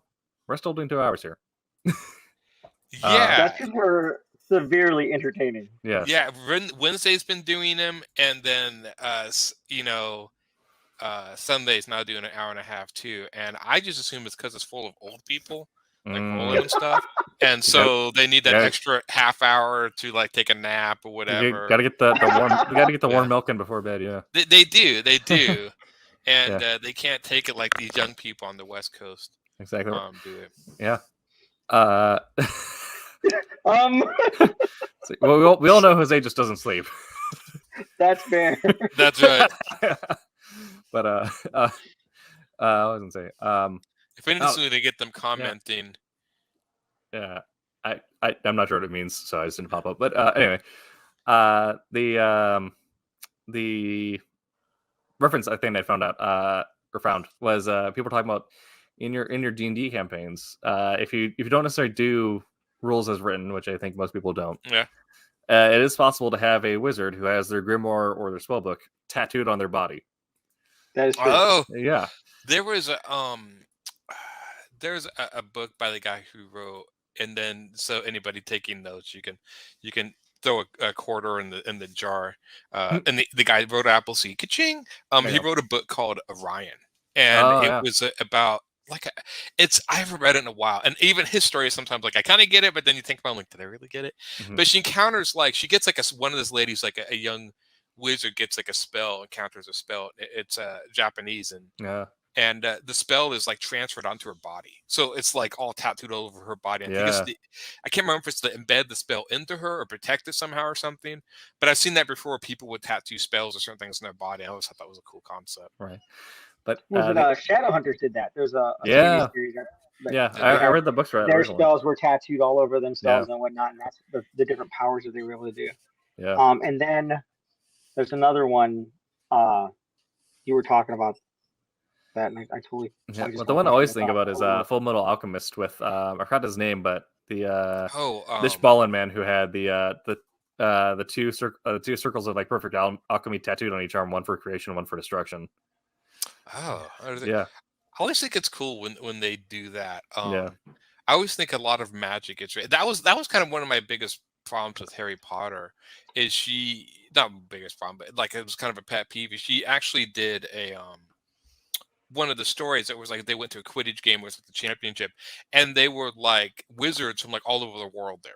And I Yeah. was like, oh man, it'd be cool if they were doing like if like the wizards from Africa had like masks and certain things, or if like the wizards from Asia, like China and stuff, had like the paper talismans. Like they all had like they were all doing magic, but they all were doing magic how they culturally did it. Yeah. But instead, they just all had wands, and I'm like, so that It was was a all the perfect same, opportunity. Yeah. It was a lost opportunity to show Mhm. like a little bit like all over the world they practice magic different ways, but it's all like the same thing. I was like, Yeah. I was kind of bummed. I was Like like, I know you I, could have I really played done in Dungeons and Dragons. I played a gnome wizard whose Yeah. spells weren't like arcane language and whatnot. It was mathematical equations. Oh, Oh yeah, that's yeah, dope. yeah. See That's dope. that stuff to me, I just like you could do all sorts of really cool stuff. The wands were okay, but I don't know.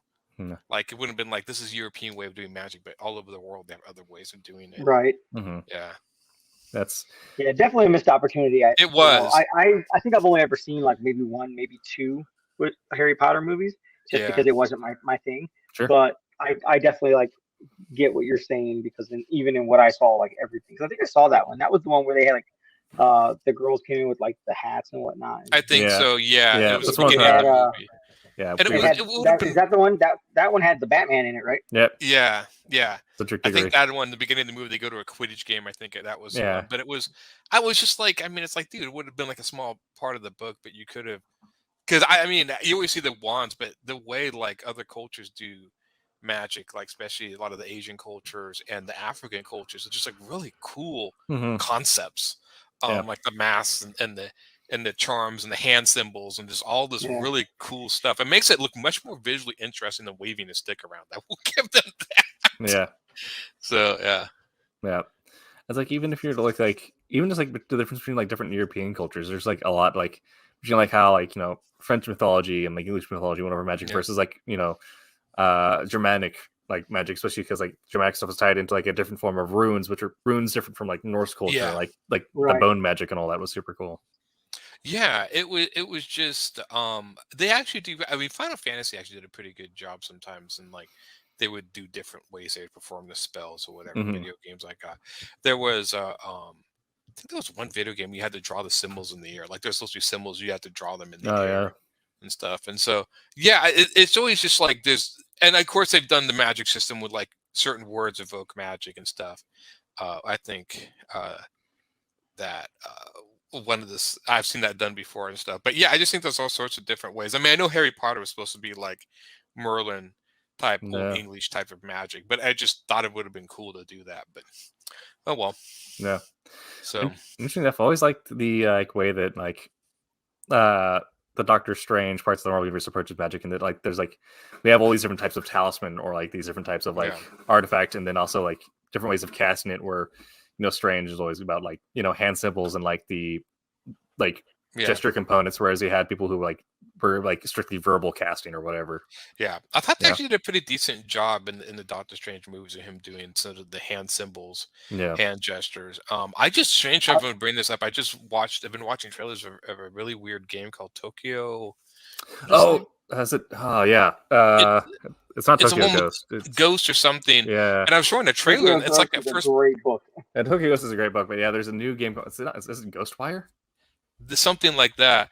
Yeah. Did you watch the gameplay of it? Because the guy is like you're casting magic, but you Yeah. just see this guy's hands and he's like doing Yes. like symbols and stuff. Yeah. And I'm like, that is cool. I was like, It's I just yeah, want to play it it's to do it's that. it's Tokyo Ghostwire, yeah, Ghostwire, yeah. Ghostwire Tokyo, and yeah, it's and like it deals with like Oni masks and like the cursed items that like are common in Japanese mythology and all that. Yeah. It's just super cool. But it's Yeah. cool if you watch just like you can get to see a trailer, Jose, just or see anything. The guy just starts doing like there's one spell they kept doing like those this like magical like rope or something to somebody. Yeah. You see him like twisting the rope with his hand and then like ripping the. It was like, wow, that's visually cool. I mean, it was just cool looking. I'm like, wow, that's cool. Yeah. I think I think that's one of the things like it sells well. It sold well in comics, but then also translates to everything. It was just like strong visuals, like having like very distinct movements. That's the reason, like, you know, Bruce Lee movies like always as well. Like he had to like Bruce Lee changed to like essentially create his own martial art for it because he knew that if he's just doing straight kung fu, which is a lot of fluid motions, it wouldn't sell as well as if he actually like paused on the backhand and like did like the full flex into it. Yeah, you want to have that distinct moment of creating impact, like the impact or whatever. And he was really good at. I mean, not to mention the fact that he really could hit that hard. Yeah, but just to show that sort of. I mean, Von Damme kind of picked that up a little bit when he would hit that like shake or whatever. There are visual cues or whatever. That people video games actually, you probably get more different magic systems in video games because they're kind of built into it than movies and stuff. Yeah. But yeah, it's that was the one where I was like, oh, they're doing all the cool hand, because ninja games used to do that. When I would you see ninjas, they would do like the different hand gestures to like invoke magic. I always thought that was cool. Yeah, which if you ever watched like Naruto, but also like Ninja Scroll. And all that. Yeah. And Naruto does a lot of that. The old Shinobi games. I was just about to say that Shinobi, because he would stop, right? And all of a sudden he would be I have carried, me and my brother have carried that over forever, right? Yeah, yeah. We look up Curtis. You know, so I'm gonna ask Curtis, because I know in some martial arts they do like ninjas. Do they ever do any sort of magical hand symbols in any like the you know, kung fu like movies or whatever? Curtis can't tell you his ninja secrets. He can't, I know. But wow, I think they have. I mean, they've done stuff, but I don't know if they do hand. But I think there is a form of like movie magic or something, or historical magic in kung fu that I've seen done before. I mean, I don't know. Would that be the like the wire fu they do in like Crouching Tiger, Hidden Dragon, that sort of stuff? I think they do it kind of in there. But that seems more like a mastery of the body which is Indian hand. Okay. Oh, that. Okay. Yes. Yeah, because that stuff just always looks really, really cool. I don't know. Yeah. But I think they always like the magic is supposed to be like the mastery of the body, especially in kung fu. Like when the guy like jumps on the sword or whatever, a lot of the movies and stuff like that, it's supposed to be like he's got complete mastery over his whole body. Well, I always thought it was a cool concept. So Curtis can do that though, right? Yes. Curtis can, yeah. All right. It's always funny because like that, and then you have like, you know, kickboxing, which like even Muay Thai, which is the like most religious form of kickboxing, but even then it's designed as being like an anti-religion, where like a bunch of people trying to like, no, we're just going to get together and fight in the streets. And everyone's like, we need to stop this. We're going to make it an actual sport, because people are just like kneeing each other. Because like that's how you originally that's how like things would happen. Is like in Thailand, like the farmers would be like, all right, he's like breaking into my market, so I'm just going to like start beating the crap out of him. And like that's literally like you got all these one-on-one fights, which is how Muay Thai developed, was just people just trying to beat the crap out of each other to like establish dominance. And like everyone's like, stop that. We're going to make this a sport, and you all can become athletes and settle it in there, so we can just stop breaking legs. Yeah, I was watching, there was a documentary I caught on TV about, I think it was on National Geographic, about their exploring and investigating the death of Bruce Lee, like the actual cause of it. And they were talking about the kind of the raising of Bruce Lee, and that he was I think he was in Hong Kong at the time. And, but it was like constant fights. Like he was constantly getting, but that was just the way. I mean, everybody would go out and like literally test their skills. And so I always thought like, oh man, that's just in the movies. Nobody, but apparently, they just all, I mean, because it's an art form. Yeah. And it's like, maybe if you're in Thailand now, if you are a Thai boxer, a Nok Moi, if you're your Sundays, if you are registered to a gym, you do not go into work. If you have work that works on Sundays, you go to the gym. And that is like you need to go like train and develop, because like that's like, it's like the form of like the purge. Yeah. Like, if we just get everyone to like do something incredibly violent, like it solves a lot of issues. And so they have the Thai day of boxing, which happens in spring, where like, okay, everything shuts down for a day. No one does any work. It's legal to do work. It's just like a full day of boxing. Like if you compete in a gym, you're doing like 1 5-minute round, and like you just cycle through everyone. I think we should have artist fights out there. Like we just slap down our drawing, like my drawing's better than yours, and we can all like have draw offs or something out there. I could see that. Yeah, I'm saying like if we get the Kickstarter up to $5,000, you know, as Curtis and I may spar at a con. I'll ask Curtis how he feels about that. You should have promoted that first. Yeah, no doubt. We were physically beat the crap out of each other. Yeah. Yeah, there you go. I mean, Not the face. That's my word. Exactly. We'll do in and out boxing. We'll do smart sparring where it's just about just body blows and quick in and out.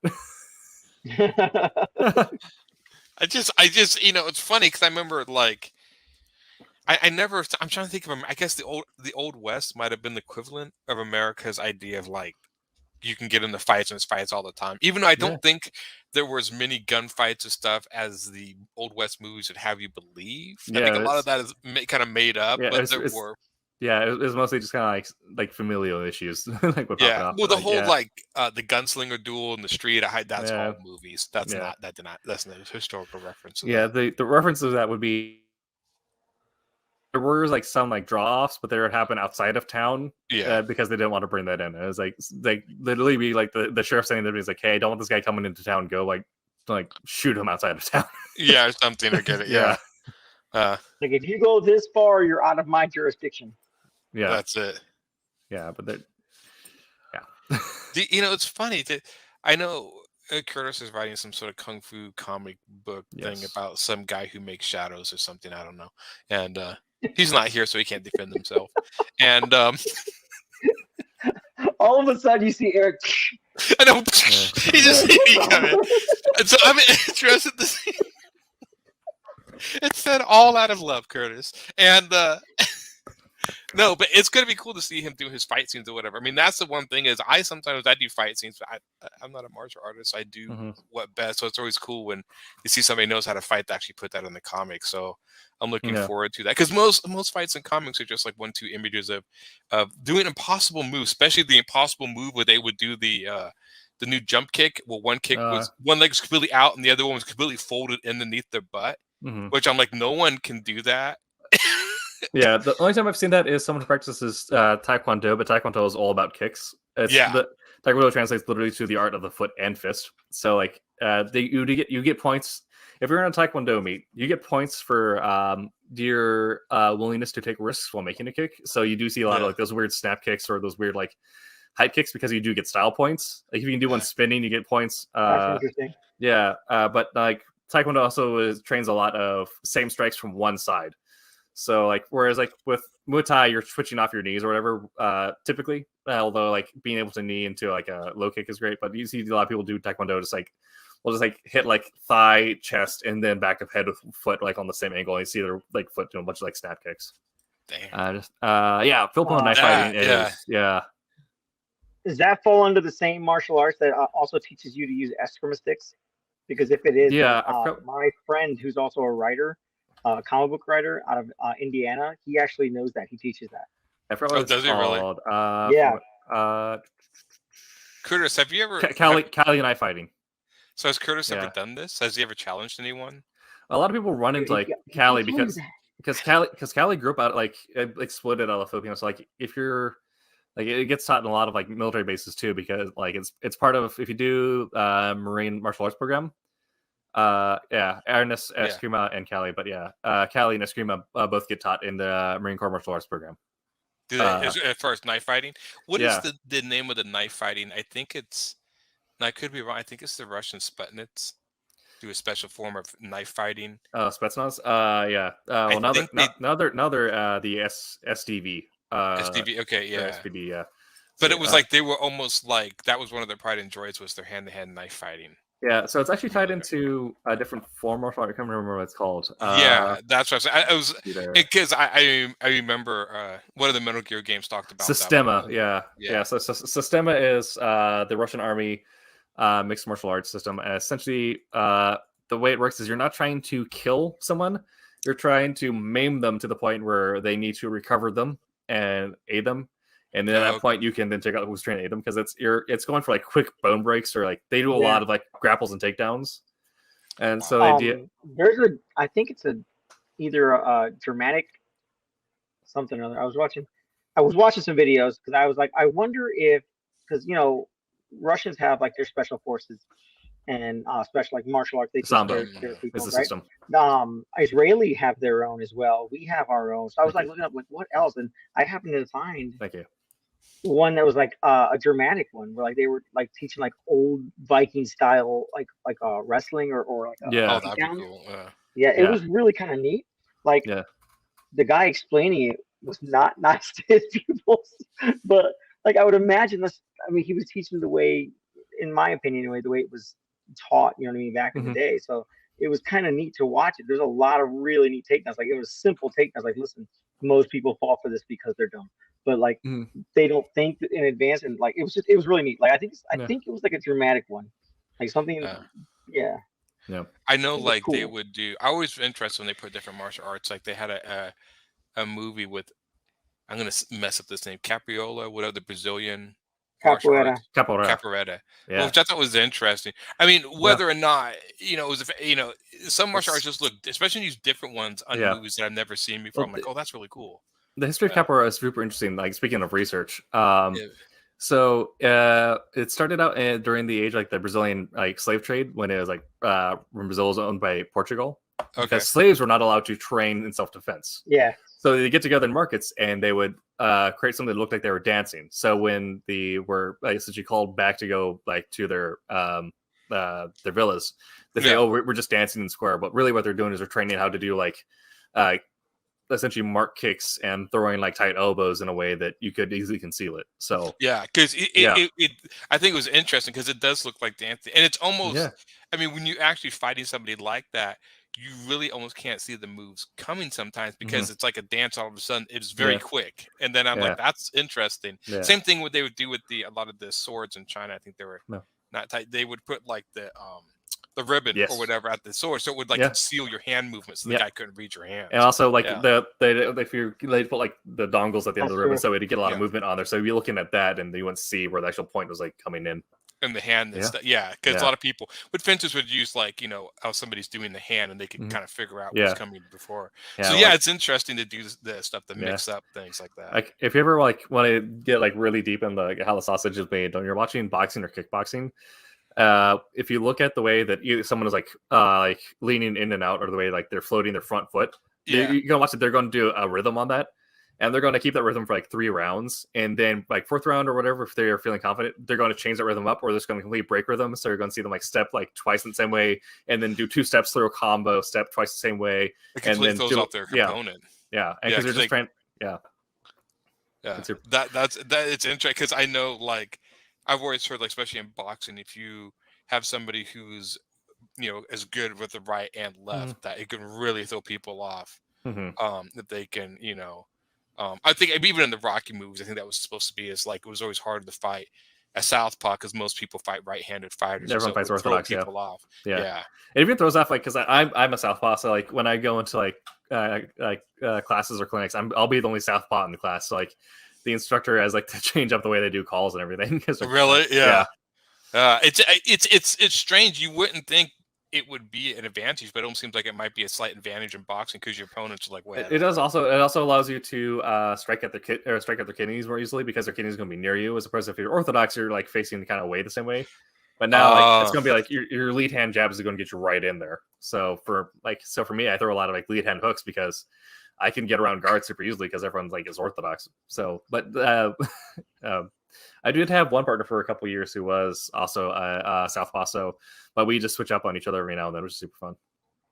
Can you actually switch? You're pretty good with both, like extra. I'm okay. Like more left-handed. I think I can only start switching once I got good with a Dutch kickboxing, because like the ollie change up, which like if you ever watch an ollie fight where he does that thing where he just kind of shifts his legs back and forth. Yeah, that's something that some people do, but it's definitely not recommended. But when you get like, and Muay Thai also like kind of forces you into like a floating stance pretty well, but you're always throwing like lead leg and stuff like that. But Dutch style, you're going to be like throwing like rear legs a lot. So sometimes you won't find yourself switching up guard because you're just like trying to get your leg around to different angles. Yeah. And so because it's a lot about smash heels, and so like once you train enough smash heel, you can like you translate that into like, okay, if I land here, then I can throw here again. And so, but I'm not proficient with it. If I'm going to be so like several years of professional experience, I'm going to die, but I can do it. I can do it in the gym and feel confident. Yeah. Well, yeah, there's a difference. Yeah, definitely. Yeah, Emmanuel Augustus was freaking crazy. Like my mother said, he was. Yeah, exactly. Just the way he did his movements. A lot of Japanese fighters that have really like boxers have really good movement, like control essentially. One of my favorite guys right now, Haru Inoue. He's just an absolute beast. But the way he can like essentially like lull opponents into like overcommitting just by like having a complete control of his movement, and then delivers like super powerful like and precision blows. It's So he basically tricks them into giving away, opening up.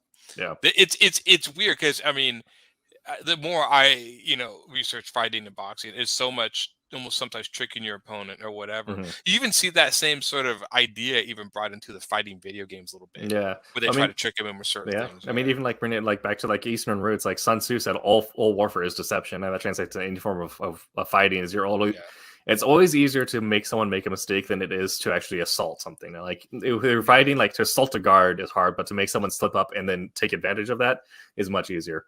It's a lot less risk. Yeah, definitely. I mean, that strangely enough, that's the. I mean, I'm not a fighter at all. The whole essence of the Dark Souls game. If you get them to commit to a move, and you back off them, and they whiff it, you come in and punish them. Yeah, same. So yeah, I mean, even brought that principle works for Assassin's Creed as well. Yeah, definitely. I mean, like that's like that was my favorite move in Assassin's Creed Origins. It's a way for them to like attack and then come in. You can do it. Yeah, that's like the move in like every like kung fu movie is always like you watch the bad guy like overcommit to 2 blows while like Jet Li or whatever is like pulls back each side. He's just kind of pulling back. I did see there was a I didn't see the movie, but it brought up on YouTube. It was a fight between in one of the Ip Man movies between Ip Man and I think it was an American military guy, and I think it was supposed to be kind of like kung fu versus like sort of American style, like Greek wrestling or whatever. It was interesting to see the two styles mix. I think that was the last one. I think might have been. Because that one had the dude playing Bruce Lee in it, and he went after the army guy in the army base and that. And it was like all the army guys were sitting around, and the army guy started winning, and then he started coming back at men and beating the guy, and kind of was throwing the guy off or whatever. But it was interesting considering he was bouncing, and you would see a lot of the kung fu master would just be completely still because he's not, I'm not going to give away anything I'm going to do, obviously. So I like the one where he fought Mike Tyson. That was cool. Scott Adams, Duke Rising, yeah. Definitely super interesting. Yes, that guy. Yep. All right, well, it has actually been about 2 hours, and we have talked about research, first researching comics, and then how you implement that, and researching martial arts. Apparently we got to some martial arts things. Yeah, I mean, it all ties in because I mean, obviously, like Curtis writing Shadow Ghost, I'm sure, like he knows, like he has a mastery of kung fu to the point where he is able to teach it, but I'm sure there are other things where he needs to like research and like okay, this exact like weapon, what does it actually like stylized look like for this case, or what does the setting look like here, like when was the last time he was in San Francisco, they'd look at the street or whatever. And I'm sure with what I said about Shadow Ghost tonight, which is done out of love, I'll get a strange cam with the word ass whipping on it from Curtis. Look at that presence. And but I mean, definitely when you're like for a lot of people who are not necessarily skilled with martial arts themselves, martial arts still sell a lot in comics and just in media in general. So it's such a visual medium if you can translate it. Like that's what I'm excited to see Curtis and stuff to see, because you just see superheroes throwing punches, but the actual fighting back and forth is really interesting. That's why I've actually been wanting. I've been throwing back and forth the idea of like what I would do if I was to actually make like a comic with a foreign nakamai, a foreign Thai boxer, essentially. And like how that would work, because that's you don't necessarily see a comic with like the hero as like the arm wraps and the like shin wraps and it's like throwing like these hard like head round kicks. Absolutely, Curtis. I'll keep kicking that ass. Right. Yep. So it's not showing up. That's weird. Okay. Anyway, but no. Oh, there it goes. That's delayed.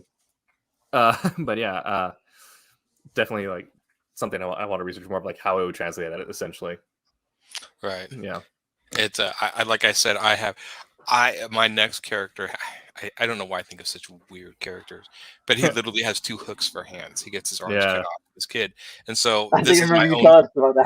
And so I have a picture of him too. And so I have to figure out how I'm going to do this. I have no fighting experience. I just thought it would be cool to see this stuff being flipped around. I'd be interested to kind of see like if you're like look at maybe like some buckler dueling, like the one where they had like a small like hand buckler and the rapier for dueling.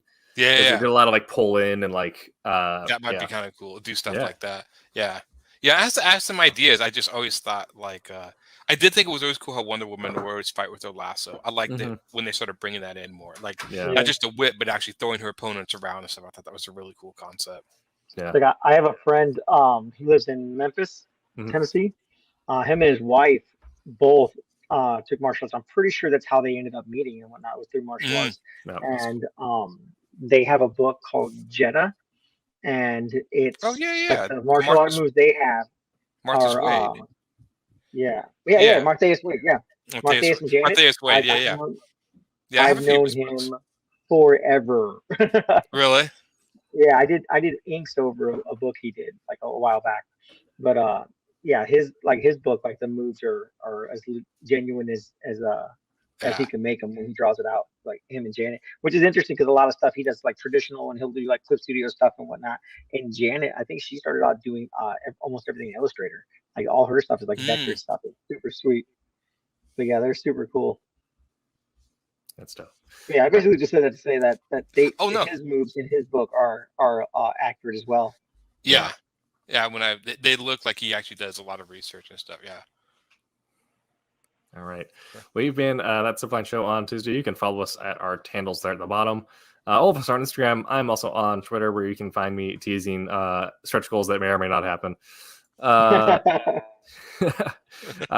We will be back here next week, where we will be I forgot what our thing was. We're going to be talking about stuff. But our Wednesday show, comic books or something. Probably something comic related. Let's see there. I could probably just pull it up real quick here. Yeah, that's funny how that works. Yeah, I know. Let's see. Oh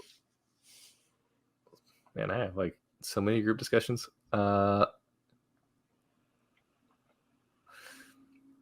He's like, oh, next week is a discussion why Aaron sucks. That would be a fantastic discussion. Right? And everybody comes with their bullet points and stuff. PowerPoint presentations. There's pictures and detailed evidence. Let's see. All right. Next week is the 22nd. And we'll be talking about the creative lifestyle, creating workflow. So how you enter your state of flow when working. And the fact that even though we might not necessarily think about old times, but usually art or writing is at the mind somewhere working throughout the day. You mean the reason why I start at 1 o'clock, I look at the clock again, and it's 4 a.m? That reason? Yes. Yes. Yeah. There you know. If you're a narcissistic writer, why you suddenly develop bouts of mania. Right. Yeah.